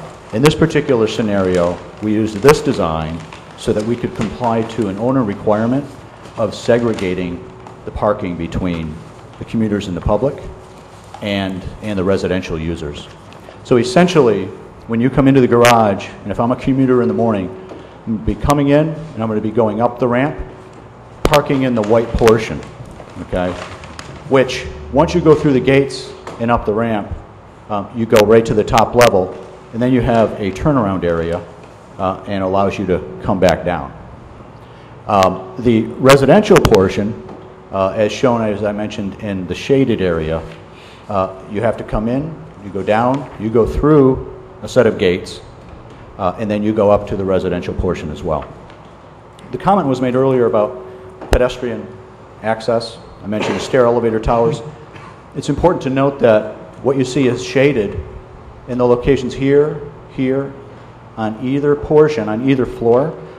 Residents who are parking on any one of those floors have the opportunity to enter the adjacent residential on that floor. So the intent is not necessarily to leave the parking garage, walk on the sidewalk, and enter the adjacent residential. They will be parking on the ramp or the flat in some areas, and then entering right into the residential use. For both the commuter and the public as well as the residential, because of the 522 spaces that was required here, we basically, it was coincidentally 258 and 264, we split up the accessible spaces between the two uses, and the two required van accessible spaces are distributed between the two uses as well. If I can just, I'll go back to this plan here, and it's a little bit difficult to see, but it's important to understand the vehicular access to the garage. And the reason that we have the ramps and the commuters situated as it is, so when you come into the garage in the morning, you come through the access gates, you go directly up the ramp. We could have done it the other way, where you could have had the residents going up the ramp and the commuters coming down and then going, as I mentioned. This particular functional design presents minimal conflict, especially in the morning that was discussed, when you have the peak hour time when everybody is coming to the garage. So for example, if you had, in the morning you have the commuters and the public coming in, they go up the ramp, okay, and then you have the residents, and typically, you know, transit-oriented development, drive-out ratios vary depending on the dynamics, proximity to work, and so forth, but it could range anywhere from 25 to 40% of a drive-out ratio, meaning that you're going to have potentially that many leaving, going to work, taking their car, okay? And the intent of this would be that, you know, the people who reside here would take advantage of the opportunity to utilize transit, okay? So what I mean by that is, if you come down and as you leave the residence, you go directly out through these gates. So in the morning, you have a fairly clean vehicular entry for the commuters and an exit for the residential users there's no conflict in that particular case. The only issue or challenge that we had earlier was trying to accommodate and push the vehicular entry exit gates in as far as we could to try to minimize any queuing. In this particular functional design, we were fairly constricted in terms of the length and the width. So in terms of the length, we had to accommodate on the ramp an approximate ramp slope, parking slope, of about 6.4, 6.5%, which is generally less than the 6.67%, which is an IBC code requirement. And I say that for a reason. If we could have the opportunity to give more flexibility, you would take that vehicular entry exit gate system and push it in even farther. But as you can see, you know, we have an accessible space there, and the ramp actually starts in this location here, okay? We are sloping a little bit in that area, and the gate systems are generally on a 2% sloped area. Now, at the end of the day, when you have the residents coming back, okay, and you have the commuters getting off the train, getting in their cars and coming out, essentially what you have is you have a condition where you have residents coming in, and as I mentioned, this is the resident and this is the commuter and the public. You have the residents coming in, going into their space and up, and you have commuters coming down the ramp and going out, okay? So what that presents is a minor cross-traffic area, okay? And that's something in parking structure design you tend to try to minimize as much as possible. Within the parking garage, there is no cross-traffic. So what we're proposing at the end of the day, dealing with that drive-out ratio that we had talked about, and at the end of the day, it's more dispersed rather than the morning peak, is essentially taking, we show an entry-exit gate here. What we want to do is we want to provide as much free flow for the residents coming into the garage. So one of the options, and we're getting into the specifics now with the mechanisms by which we do this, is to potentially remove this particular gate so that residents can come in and free flow in, okay? Because at this location right here, we have the residential gate system, okay? So when you come into the garage, this portion in white is currently designated as short-term parking. Generally, a lot of surface lots that are in conjunction with retail have short-term parking. So in this particular scenario, based on the functional design, it just lended to that opportunity. So one of the options there would be to determine with a third-party operator how to manage these spaces right here. But the key is to allow the residential parkers to come in free flow into the garage. And then also the commuters that are coming down at the gate exit, we want to make sure that there's a mechanism there, whether it's a static sign, yield to oncoming traffic, stop, or even a potential dynamic sign that would allow a red and green, you know, to go out. Generally, you don't need the dynamic sign, and we feel that by allowing that free flow in for the residents, that it's going to present a minimal impact in that particular area.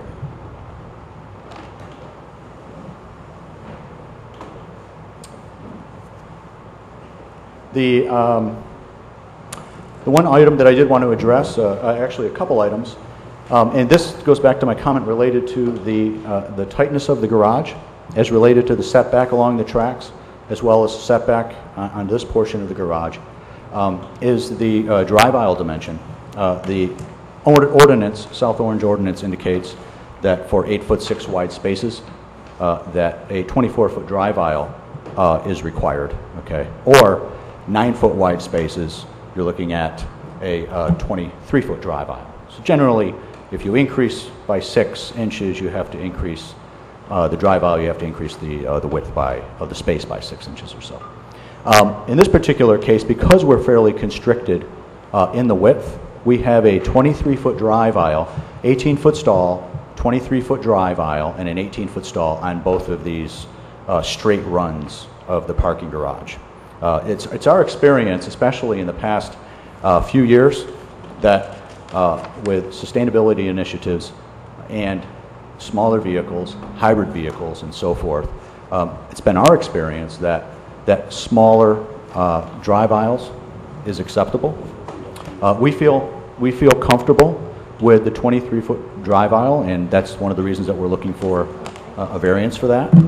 One of the key considerations is on the end bay turn. When two cars pass each other on the end bay, what we have right now in the end bay, from the back of stall to the face of the striped off area or column, is just over 24 feet. Okay. Is it 24 feet? 24 feet, just 24.1. But actually, that's not the constricting what we have there, because cars actually start to make the turn before they get to that, what we've accommodated for is 29 feet right here. Generally, you could try to put another space in there at the end bay, but we cut it back so that we could provide an opportunity to allow those two vehicles at the end bay to turn. Can I stop you for a second? Yes. Isn't standard perpendicular parking, not angular parking, perpendicular, 9 foot spaces with a 62 feet on center? Isn't that generally the standard? I know they do that in shopping centers and so forth. In surface lots, yes. Yeah. Yeah, generally. This is kind of cutting it a little close, and I don't know if I necessarily agree that cars have gotten smaller, because the use of SUVs on the road is really climbed. That makes it pretty tight, even at 23 widths and 24 widths. Well, we feel comfortable with that, you know, and I feel pretty comfortable in terms of signing and sealing the documents to that. The dimension that you just mentioned is really geared more towards surface lots. If you look at parking structures, typically you would see a 60-foot module and 8'6" wide stalls. Well, you can do 60 feet, but now you're doing less than 60 feet. That's right. That's right. So essentially what you're doing is you're taking 6 inches off of each aisle, which we feel is no impact. And actually, you know, we feel it's not any impact to the safety of the patrons or the functionality of the garage. You see this more and more these days. So that's related to the 23-foot drive aisle.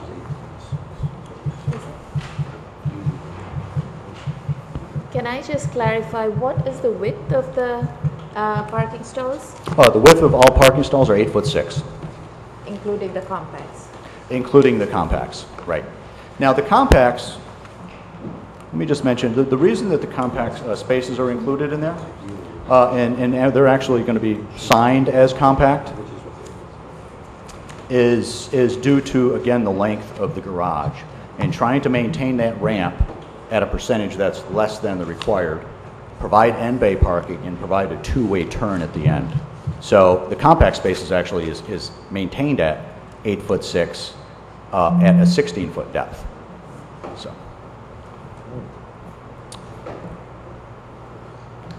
Are you going to have bumpers here? Are there going to be bumpers or car stops? Oh, wheel stops? No, there won't be. And generally in parking structures, one thing that as a practice, our firm, we try to, unless they're used for ADA accessibility areas where you have to provide a walk behind it, we feel that wheel stops are liability and a tripping hazard. They're always knocked out of place, and it presents an issue to the public is kind of our feeling. Yeah. Okay, thank you. One of the things I wanted to mention is related to lighting. And the lighting in the parking garage, it has evolved over time from the high pressure sodium from years ago to metal halide to T8 and T5 fluorescents. Up until the present, the industry has really come a long way and perfected LED lights. Okay, so what we're specifying in the garage is LED lights for the garage proper on all typical levels, as well as the top level of the garage. The lighting levels that we have for the garage, you can see at the entry exit of the garage, it's very critical that when you come into the parking garage and you come in from a sunny day into the garage, that your eye transition takes place. So we typically would specify approximately 50-foot candles just at that entry exit area. So when you come in, your eyes transition and you don't get the dark spots as you typically do. Within the garage proper, industry has also increased lighting levels, at the same time having sensitivity to the surrounding neighborhood. So in the past, 5 to 6 foot candles on average, 30 inches above finished floor was a norm. Now you're seeing up in the range of 7 foot candles on average, especially in transit and mixed use environments where you have a lot of people and there is a higher sensitivity related to pedestrian safety. So lighting is very important for the safety aspect of the residents as well as commuters. In the stair towers, both stair towers will have approximately 20 to 25 foot candles within there. And the stair towers, we're going to maintain as much passive security and transparency to them as possible so that anybody that's in the stairs can see out and anybody that's outside can see in. Again, passive security is important with parking structure design. Did you say the lighting is going to be the same in the residence versus and the pedestrian and the resident? Yeah, I mean the lighting throughout, it'll all be LED lights. Is it going to be camera monitors? Not at this time. You know, one of the things that we can definitely explore is including empty conduit to locations that could potentially be, you know, for CCTVs.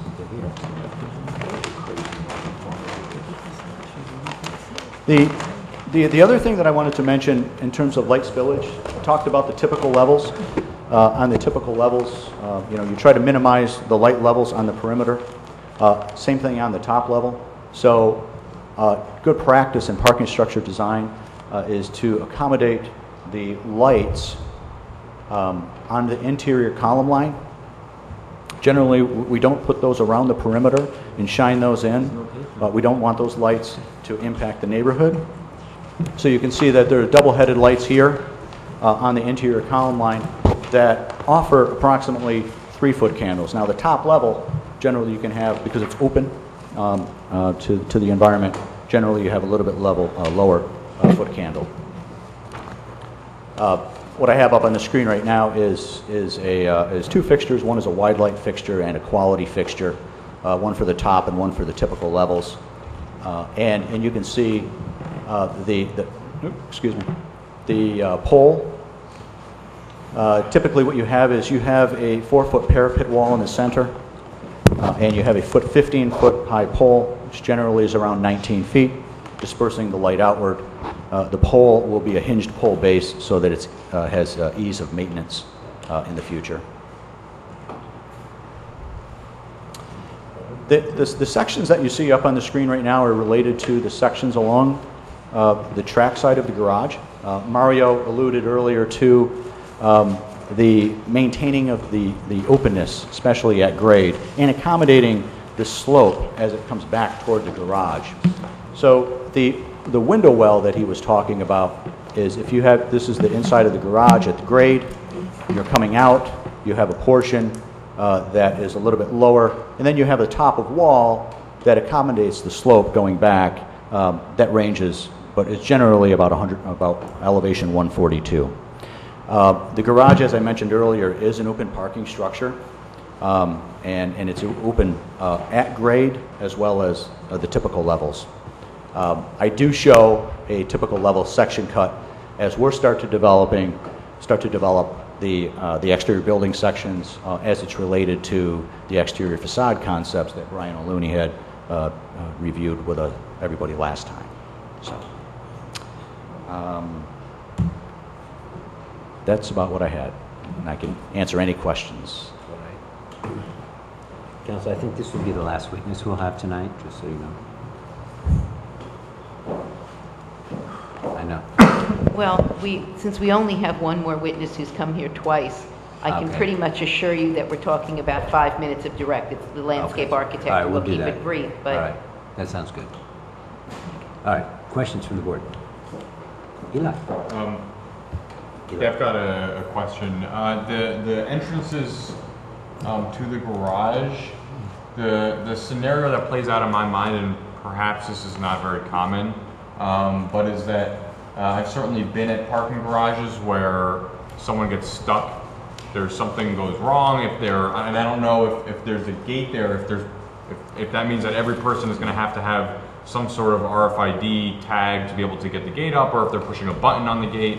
But the idea of just one entrance kind of worries me a little bit. What if that one entrance stops working, and not even for the backup of not being able to get in the garage, but just what happens to the traffic on the street if you know, that 5 seconds or whatever the estimation was starts to become 10 seconds or 20 seconds or a minute. So my question is, I have no idea if this is standard or never done, or maybe sometimes done. But the way that you said it, you're basically having traffic come in the morning to the commuter side and leave in the afternoon. So you almost don't need the exit in the morning. Is there any precedent for having, you know, both sides be entrances, you know, for a certain amount of time, and then both sides be exits for a certain amount of time to increase the amount of flow that's really going to be used? Yeah. Well, generally speaking, if you looked at it from an entry-exit capacity analysis standpoint, based on breaking it up of 250 spaces, you would need one entry if you did it in that manner. And I understand what you're saying, because we did also look at the opportunity to, if you do have a peak in the morning, because in many garages what you'll have is, if you have that opportunity, you'll have an entry, you'll have a center reversible lane, right, that you can do that, right? And then you have an exit. In this particular case, because we were trying on the footprint that we had to hit a certain number of spaces as well, and we couldn't really afford to lose spaces, because after, if you were to do that, then you would have to lose spaces to provide that two lane that would bottleneck then down to one. But we feel that it's designed appropriately for the number of spaces and the demand. One of the considerations here, if something does happen to the gate, there's always an intercom on there, and I know that Jonathan Rose right now is exploring the operations of it with us in terms of a third-party operator. So generally, if you go in and there is an issue, you would hit an intercom button, okay, and then that would communicate, you know, potentially open up the gate, or someone would be there to take care of that. I'm with Alex on this. I think the gate system may work fine for the residents, where you have gate people coming and going at slow times. During rush hour, going in or out, you're having multiple cars going in, and 2 minutes means they're missing the train. And I don't really know that we need a gate system. We have a permit system now, and we're hoping that South Orange Parking Authority will continue to be the ones operating at least the commuter half of the deck. I don't really know that we need a gate system. The gate system could be installed, but I would like my preference would be that we turn it off during the day and only use that gate system when we're doing pay by space. Okay. For the weekends or something. Okay. And that would be my, you know, suggestion to the board and to the thing, because we have to get away, because that gate breaks, and I've been to enough garages where these gates do break, and the 2 minutes often becomes 10 minutes, and you got people backed up. You're gonna have a mass march on the intercom on the people coming up to the thing. So that's right. So, you know, even before Phil had mentioned it to me, we are willing to explore alternate methods, and some of the alternate methods are multi-space meters or pay by space. You know, one of the parking garages, for example, Metro Park, one of the garages is monthly. The other one, we had actually converted over to a gated system, but prior to that, it was a pay by space system. So there was no gates. You went in, you parked, you went to the pay station that was in the lobby, and you took care of it that way, and it opened up flow. We can certainly look at that. I also have two other questions. One is about, are you having bike racks for the resident side in the garage, or scooter/motorcycle parking spaces on the resident side? Currently, we don't have the scooter or motorcycle parking, but we are accommodating the bicycle storage areas. Yes. So, and we can obviously certainly explore that as well. There you go. Eli. Okay, a few questions. First, the way the isometric is laid out, it looks like it's a pretty long route that you'd have to go if the lot were full to figure out that it's full, right? You'd have to go all the way to the top and come all the way back down. And I'm just wondering whether there's any consideration been given to some sort of intelligent gate system or sign at the front that would know that the lot is full, so you wouldn't go in unless you knew there were spaces. Mm-hmm. Well, generally speaking, if you look at it from a commuter standpoint, and if I can go back to, this is designed as a double-threaded two-ramp system, okay? Generally, this design is for parking garages that are 6 levels or greater, so that you don't have to go through and search for a spot. So typically garages where you have a ramp and a flat, so where you have to go by every other space, that's general practice is approximately 6 levels, or about that, 6, maybe 2, 7 levels. Now, this particular functional design is not as conducive to, you know, you have X bay open for X number of spaces, you know. And frankly speaking, I think we don't believe that if you just, you're not going up that far at all. You're coming in and you're making 1, 2, 3, 4 turns to the top, which generally with a 4.5 supported level garage is acceptable level of service to do that. I guess my concern is, and I'm not going to be one using this garage, but the fact that you're talking about slightly narrow lanes, you know, double way, I just suspect that it's going to be, it could be a pain in the neck and very frustrating unless the spaces are going to be reserved by permits, and therefore the only people who are going to be in there are people with confidence that they know that there'll be a space for them. That's my first comment. My second comment is when the board first looked at this last fall, when the redevelopment plan was coming, I believe it was the sense of the board that, and we had made some comments at the time, that the preference was to try to make this parking garage more compatible looking with the rest of the building. And we understand this openness concern. But I should also point out that in the 2012 IBC, they have softened the openness requirement somewhat. I don't know if you're aware of that, which may argue for some rethinking of the west elevation of the parking garage. Along the tracks, okay. The third item is in the isometric, there's a note that says New Jersey Transit rail line, and I was wondering, is that meant to, well, first of all, in this particular, the way it's printed in the plans, it looks like it's on the wrong side of the building. It's on the west side, not the east side. If you go to your isometric. Right there? Or, oh, you mean, oh, the isometric? Yeah, it's really, yeah, I guess it's shown on a different side in there than it is shown in here. It was moved between Okay, this plan. I don't. That's correct. Yeah, right there, okay. Okay. Is the idea that there's going to be a connection there? No, no, there's, no. That's just for... Just for identification purposes, I guess. So anyone who parks here has to come all the way down and then go up once they get to the train station? That's correct. Okay. That's right. That would be the perfect scenario if you could build a level ramp up, even with the trestle to go right into the thing, which I assume New Jersey Transit doesn't allow, but that would be the... Has that ever been explored with them? Was that ever explored with New Jersey? I don't believe so. Where's Paul? Get Hux.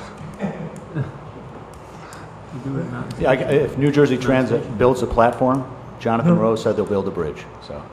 I mean, the platform, I mean, it's still... Well, I think it's worth asking the question. That platform never get built. Yeah, I mean, that's something that, you know, we're in contact with New Jersey Transit, you know, now, and I guess it's worthy of the discussion, yeah. Right, because it would reduce the whole issue of pedestrians crossing the street.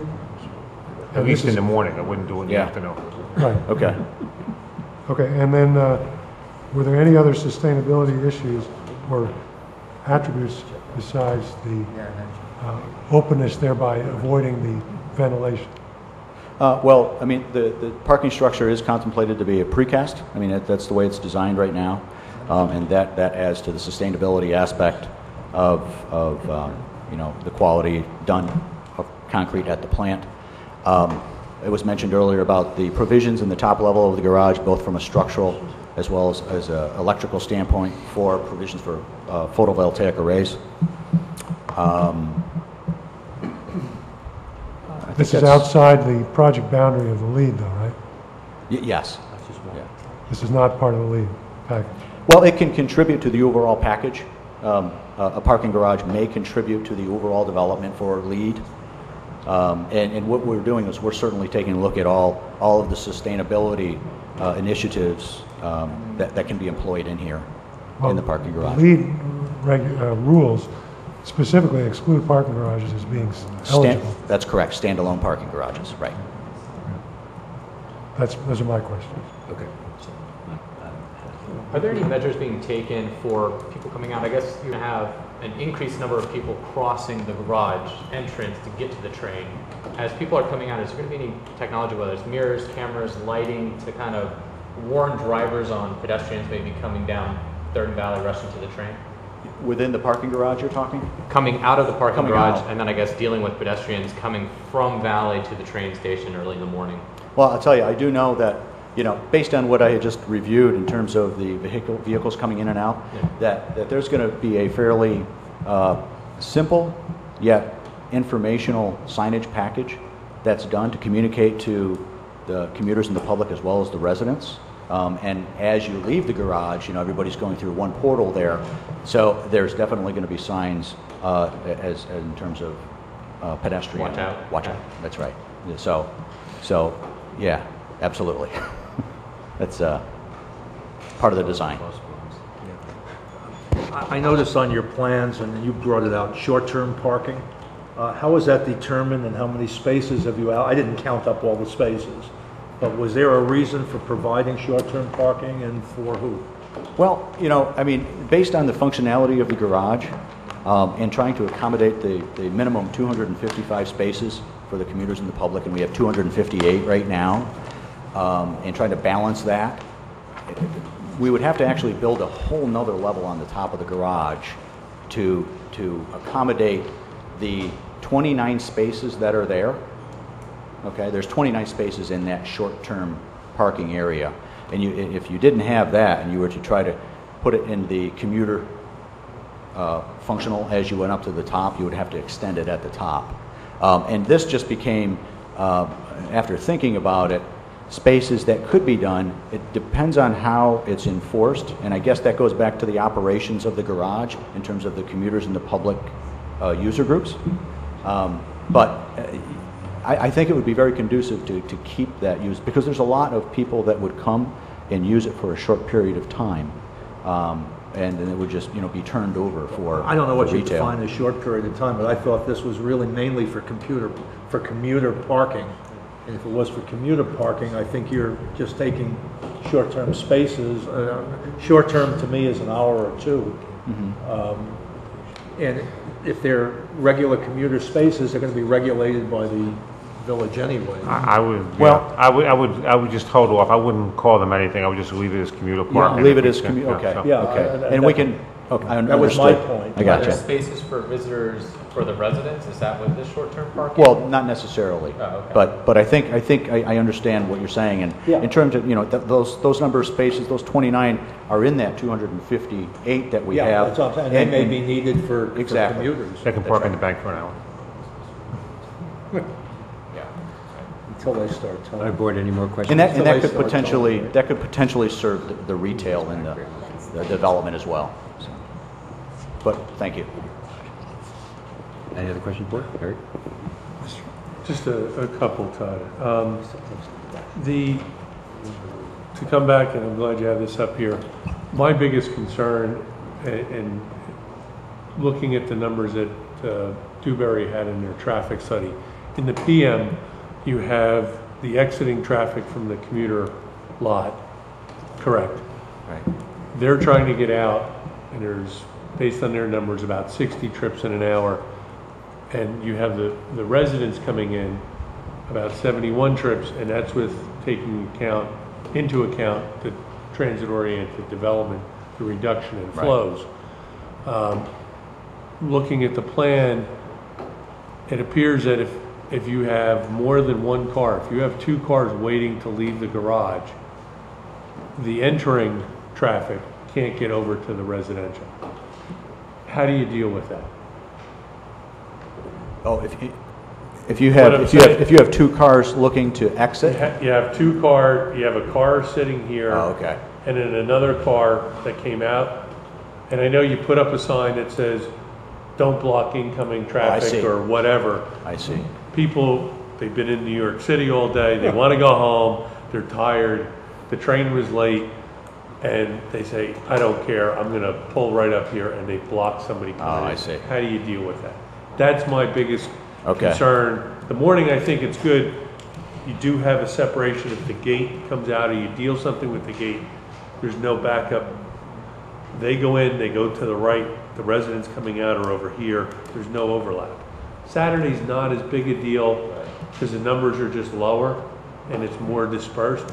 But the PM, and again with the outbound from the train, they're going to be in clusters. They're going to platoon because they're all going to come off the train. And yes, some people walk faster than others, but you're still going to have a surge. The inbound will be a little bit more spread out, but that's my concern. Okay, okay, we can certainly focus a little bit on that. Understanding the dynamics of the pedestrians, especially, if you're coming out there and you're waiting to make that turn, if you have a couple cars stacked up, one of the considerations obviously is that, from a pedestrian standpoint, most of them are in that Main Star elevator tower or going in the direction of the station. I'm not concerned about the conflict with the pedestrians at the garage. Yeah. If they're coming to the garage, you're right, they're entering, right. They cross at Sloan, they come over and into the garage. They It's don't more cross vehicular. the front of the driveway. See, the loading dock is going to... Well, that's, I understand now. The residents, maybe there will be some. Yeah, but Maybe it's they'll more- walk up Third and cross at the light. But that'll be, so that was my biggest Vehicles? concern. Okay. Yeah, I mean, intuitively, I mean, I know that you studied it and this is your profession, engineering, but intuitively, that's cross-traffic just seems problematic. And I was just wondering, is there some threshold of numbers that necessitates this as opposed to everybody coming in one way and leaving one way? Because obviously the going in and going out at different time for the different purposes are going to be different. I mean, I'm just curious, was it 20 more cars, or is it a fundamental design concept that is predicated on the quantity you're trying to hit, or is it? No, it's actually if you look at most of the parking garage designs, both internally as well as the entry-exit, you try to minimize cross-traffic. The functional design, what really resulted in this was the purpose of segregating the residential and the commuters and the public from a vehicular standpoint. So generally, you couldn't. Okay. Yeah. So I mean, there's only really two ways you could do that. You have to have a two-ramp, two-way system if you want to completely segregate the two user groups. And I also looked at, like I said, flipping it to see if coming in and going straight up the ramp for the residential users would be different than from the commuters. And actually, that was a little bit. There is a different solution. It's not good for the residents, but you could have the first 3 levels be, flat levels, commuter parking, then you have a gate to go to residential parking, but it means the residents absolutely. No, absolutely. In many cases, you see in environments where you have vehicles so nested. residents have to waste their time That's going correct. to 3 levels to get up. That's what I was thinking. But it solves, nesting the vehicles, but essentially. it solves one problem. It creates another one, but it solves one. Correct. And you just have to hope that the moving trucks aren't backing into the loading dock at the same time. I actually don't think there'll be as, his point is very well taken, and I think that he's right. There's going to be definitely times of trouble when that happens, but I don't think as many residents will be taking the cars as they project. I think most people who move into these buildings are That would be a good thing. Yeah. Well, this is an area that will definitely, take a look at further and take these comments no residents can come into home between 5 consideration. and 7 p.m. Right. I got 3 other real quick questions. The window well, is there a fence or something around that? Yeah. Well, what there will be is for fall protection. I mean, there's exactly. As long as there's a fence on top, that's what I was concerned about. Absolutely, yes. Okay. So it'll meet the code required fall protection. And the other consideration too is, the proper drainage of it and maintenance of it. That's all being considered. You show a little fence on the wall, so. Well, I thought that was a fence, but it wasn't called out, so, they taught us in engineering school, we don't assume anything, so. And I ask this question every time. LED lights, color will be towards the more daylight side as opposed to the harsh white light of a That's correct. LEDs? Okay. That's correct. It'll still be a white light, obviously. Yeah. But it will be sensitive to the eyes and getting away from the high pressure sodium yellow. Right. Exactly. Right. Okay. And the last thing, you mentioned, one of the board members asked a question about cameras, and you said that's under consideration. Are there emergency call stations or Yes. buttons? There Yes. are? Okay.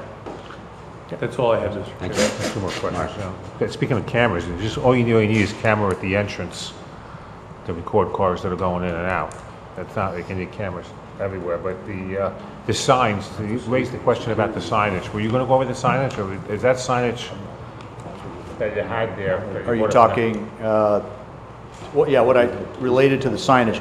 You'll have wayfinding signage in the garage, but in particular, what I was referring to was focusing on I meant the outside sign. Oh, the outside sign, actually, Brian O'Looney had talked about that on the architectural. Okay.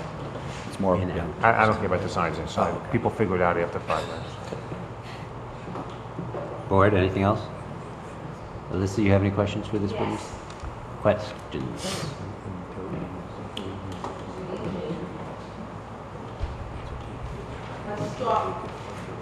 I want to start with the issue of,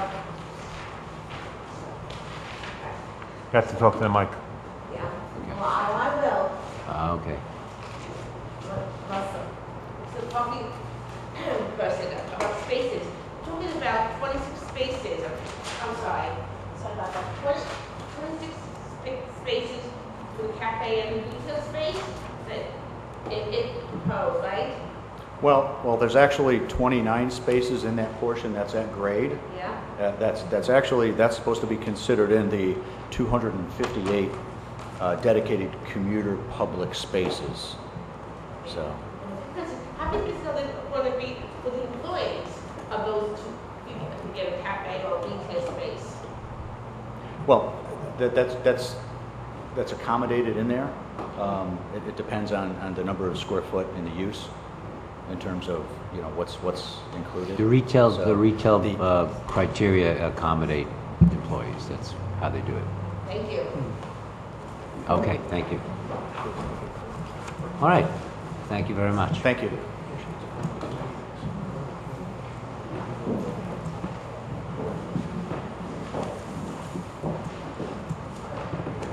Landscape.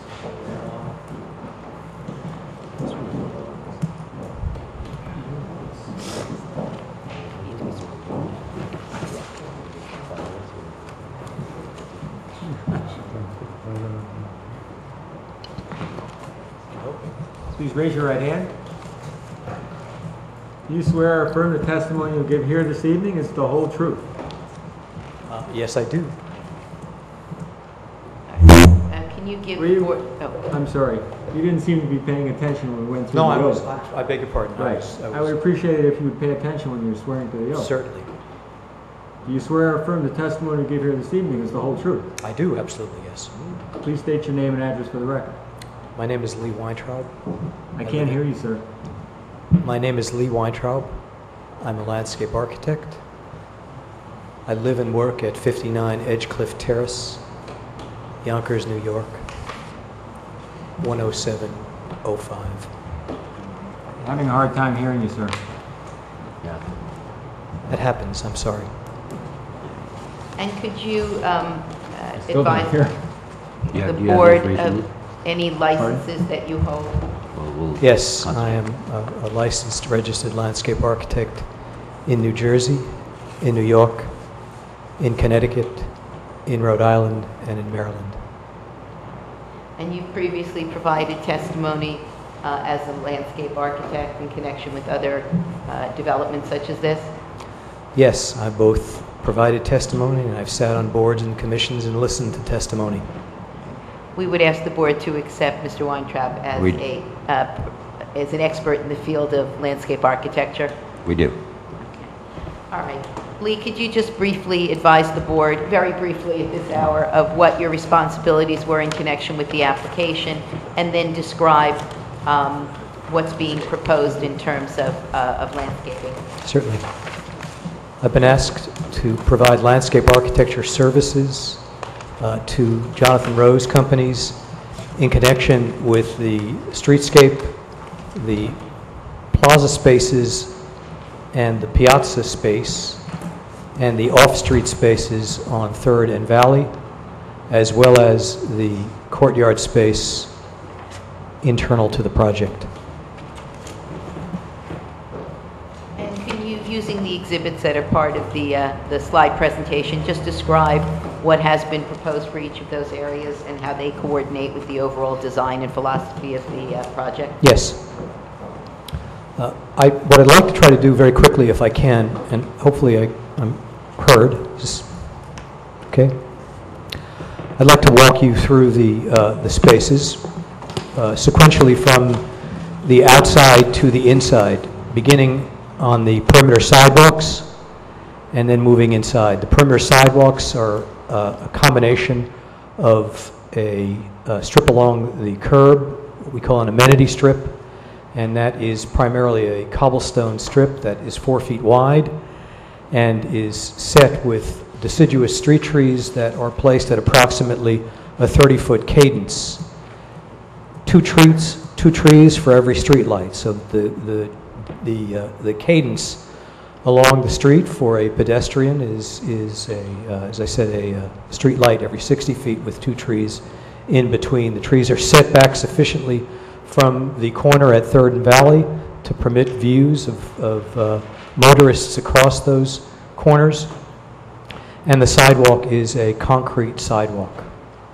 The spaces, the pedestrian spaces, both the setback spaces in what has been described as the live-work area off of 3rd and the piazza space at the corner are paved in a bluestone. One of the things that I think is really remarkable about South Orange is the range of really rich pedestrian-oriented pavements in the downtown areas. There's a range of cobble and brick as well as bluestone. We walk into the Village Hall tonight, we walk along a bluestone sidewalk. So it gives us an opportunity to make some choices of pavements to begin to distinguish and mark certain areas. So as I said, the perimeter sidewalk is cobble amenity and concrete, and that yields to a set of bluestone paved spaces in the live work and in the piazza space. Those spaces are richly planted, again with a range of shrub masses that can be clipped into hedges, both deciduous and evergreen trees. The piazza itself is primarily paved, but there are areas adjacent to the building walls where there will be vines and plants that begin to soften and modulate the windowed area or the retail areas, the entry areas that the architect has described previously. There also are canopy trees, deciduous canopy trees in the piazza as well. So if people choose to sit in that space, they are shaded by a canopy tree if they are accessing that the retail component in that piazza space. As you move down Valley Street in a southerly direction, one encounters a setback zone that's adjacent to the interior function, and that is the portion of the building that's adjacent to the outside space is essentially a covered loggia, and that yields then to a lawn which is bordered by hedge mass. And that hedge mass also helps to both define and screen the transformer area that as well has been described by the architect. As you move along beyond that loggia space, there is another private garden space that flanks that loggia. If you continue to move south along Valley, there is an area along the edge of the building that is wide enough for servicing of that edge of the property. That would be the southern edge of the property. And off of that southern edge of the property are 2 residential courtyards where there are places for those residents to access paved space, seating, and also potentially individual gardens for the residents themselves. So that brings us to the courtyard space. The courtyard space is a residence space, very clearly a space that is designated for the residents. It is comprised of 2 layers of space.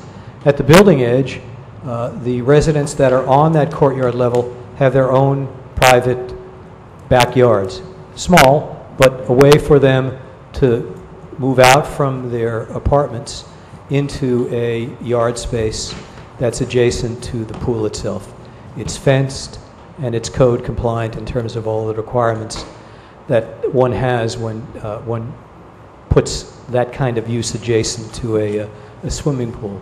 The courtyard itself is, again, we very clearly had a point of view with the courtyard. We wanted to make that courtyard much more organic as opposed to the predominantly orthogonal or right-angled nature of the rest of the landscape. And so the pool and the displacement of the landscape and the planting, which is a combination of deciduous and evergreen, are all arrayed in a manner that is curvilinear and soft and flowing. Again, the idea is that this is a place of respite and serenity for the residents. There are some additional images which talk about the vocabulary, and I can just very briefly, as I said, the pavements outside and inside are all very rich and are reflective of the character of the kind of surface treatments that one has in South Orange today. And as well, the plants are a range of deciduous and evergreens arrayed in appropriate locations. There's a vocabulary of furniture that is both for more public usage at the perimeter and more private usage within the inner courtyard. There have been some questions about lighting, particularly in the spaces, the plaza space or the piazza space. I believe I've used the two interchangeably, as well as the space adjacent to the live-work. And our design intention is to provide a level of lighting that is commensurate with the sidewalk at about 1 foot candle, but do it in a way that has a variety of lights that will light the stairs for safety, lights that will highlight the landscape or the planting materials, and as well lights that are arrayed off of the building, sconce lights, if you will, that all contribute to provide a level of light both in those setback spaces off of the sidewalk that make the spaces obviously very safe, but in a way that that doesn't suggest a very harsh lit environment that at the same time suggests unsafe. We want it to be warm and inviting. I believe there might have also been questions about the planting. There is a plant list that has been sent, and that plant list continues to be developed. I think one of the things that we find as landscape architects working with natural materials is that there's a greater deal of flexibility, and that also tends to, you can also find yourself changing when you go to a nursery and you select a plant or you see something that's staggeringly beautiful and completely appropriate and fulfills all of the goals and expectations that you would have as a landscape architect for the design of the project. So again, there are an array of plants that we've highlighted to you in the plant list. And again, I think one of the things, there has been this question that has come to some of the other witnesses that deals with sustainability, and that the predominant plant characteristic is that they are in fact native. I think that concludes my presentation. Thank you. Board. Was any consideration given to giving the large flat roofs of the apartment building green roof system? No, we have not been asked to consider any green roofs. Anybody else? Susan? Anything? It appears from the landscape plan that you have planted tree pit with black metal edge. Yes. You're not using tree grades? No. We are, in fact, at the street, what we are doing is we are filling the area underneath the tree with plants. But we don't know what they are. I believe that in the plant list, they may have been described. The intention is that they be native grasses and a ornamental rose. Okay, it seems to indicate mixed planting. Yeah, exactly. But when are we going to get a specific list as to what the plants are? For example, ornamental, deciduous tree, typical. Is that going to be resolved before we're going to know specifically? I think if the request is to have a specific planting plan with the plants identified, we can provide that, yes. And I'm not a big fan of the black metal edge. I think that is going to create, I don't think it's the best looking, and I think it creates maintenance issues. Okay. That's my own opinion. What is that? Is it just a, that's like what you see in a drive? Or what's the black metal edge? What the edge does is it holds the plants and the pavements where you want them. Sometimes it can be expressed, and other times it can be concealed. Is steel? It is steel, yes. I guess how wide and how much above the paving is that? On the street side, the metal edge is expressed to the level of about 1.5 inches.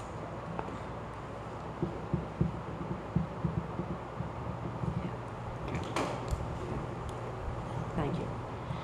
All right, board, anything? Alyssa? Anything for the last? Do I hear you that you wanted a specific plan? Is that what you're asking for? You'd like to nail it down? What I'm suggesting, we have, which we received tonight, this sheet that has certain plants, trees, but I'm not sure that it's specific to the areas, and it would be helpful to have a specific listing, and also the planted tree pits and what the mixed plantings are specifically. That was a comment in our letter. I mean, the point is, when they go to build this, the person who's checking to make sure that it's built according to the plan has to have an idea of what was intended. That doesn't mean that they find a spectacular specimen at the nursery, they want to substitute it, but then there's a process to say, hey, look at what we found, we want to put this here in place of this, and somebody can make a decision. But to have it this way, You said it's not sufficient to say deciduous tree of a certain size? I mean, it could be one of 20 different species, and maybe they're not necessarily appropriate. Do we care? Does this I'm board looking really at the we landscape do? plan, and it does seem to call out the trees here. It's very small and hard to read, but what's not called out is the shrub planting or whatever it is that goes under the trees. You said you'd provide us with a complete plan. I mean, I think the scope is great. There's a lot of scope, and that's what we really always look for. So if we required, you could give us a planting list. Mr. Chairman, we will do that. Or maybe we're looking at the wrong, and maybe this is more specific than what's in the It's tiny. prepared plans, because that's not what we got on the bigger plan, on the other plans. This is what seems to be a little bit more specific this evening, but we still are somewhat. We'll note that in our comments. I think that's fine. Okay. Everybody, good? Thank you. Thank you very much.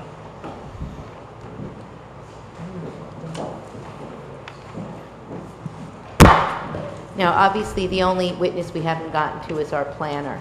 But since there are other items that you want to see some more information, which we'll get to the board and to your consultants before the next meeting, that would be our cleanup. Great. And so we'll, try to go over whatever items. There were some questions with regard to the parking deck with the plantings. And one of the items that we had, we're going to deal with today and that we had submitted were with regard to the signage, how we comply with the ordinance and the requirements. So I think between now and our return, we can certainly have our planner have a dialogue with your planner and see if there's some agreement or can be some concurrence in terms of what we're asking for if there are further questions. Okay. And that might get us a little further resolved before we present. Perhaps to you. what for your even typical signage, maybe just a slightly larger image of just one particular, or one type. The design, yeah. The sheet doesn't have to be bigger, but the image just has to be bigger. 'Cause Right. we've gone through every magnification we have here, so we still... I don't know, my husband's an optician. I sort of like the idea that you're all suffering eye strain. It's no offense, but... well, I do want to build the frustration level. So. No, Not I at think all. it's all there, it just is a little bit hard. We'll to make read. it visible, we'll Good. make it easier for you to review. Okay, good, sounds good. So, All right. you just And need to then- tell us when. So that, when are we talking about, Ojedi? We have a July 16th special meeting? Or no, it's just it's adjourned July 1 goes, and so August what? Because 16th is going to be Seton Hall, right? So there's... July 15th? 15th, is it? Not the first one, I mean. August 5th. August 5th. I don't know. August 5th. Is there any way, we have our own time constraints we're dealing with. Mhm. Is there, we understand that you have other things scheduled.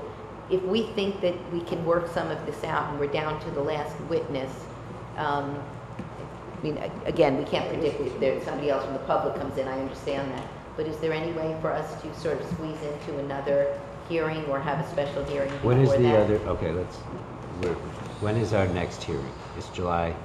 July 16th. 16th. And we do have, our Seton Hall is coming for... Well, that was is that likely to be a full hearing? Is there a possibility of our, I'm afraid it might be. Right? I think so, right? because we really don't have a lot left. I hear you. Yeah, what's the estimated amount of time left that we... I mean, I suppose we could put you first. Are you talking July 1st now? July 16th. July, okay. That's our postponed July 1st meeting. You think you're going to be able to wrap that up? In an hour? And then still have Seton Hall standing behind? I don't think so. Ability, I think that's why. How long do we expect the rest of this to take? We have your planner. At least an hour. You have our planner, and then, if our landscape architect is simply presenting the revised plant list, which you'll of course have in advance, I don't see that as being heavy testimony. Yeah. So, really, it's whatever answering a few questions, and the more we can do that by documenting in advance, the better off for everyone. Was there, forgive me because we're talking here too, so I apologize, but you mentioned the first. Was that another scheduled hearing in July, or is that? It was moved to the 16th. So that was, okay, so, is there any? So our regularly scheduled July meeting is now not the 1st, it's the 16th. Okay, so it wasn't it. Is there any possibility of sneaking a special meeting in? There's always in a the week in possibility. between? We can ask the board.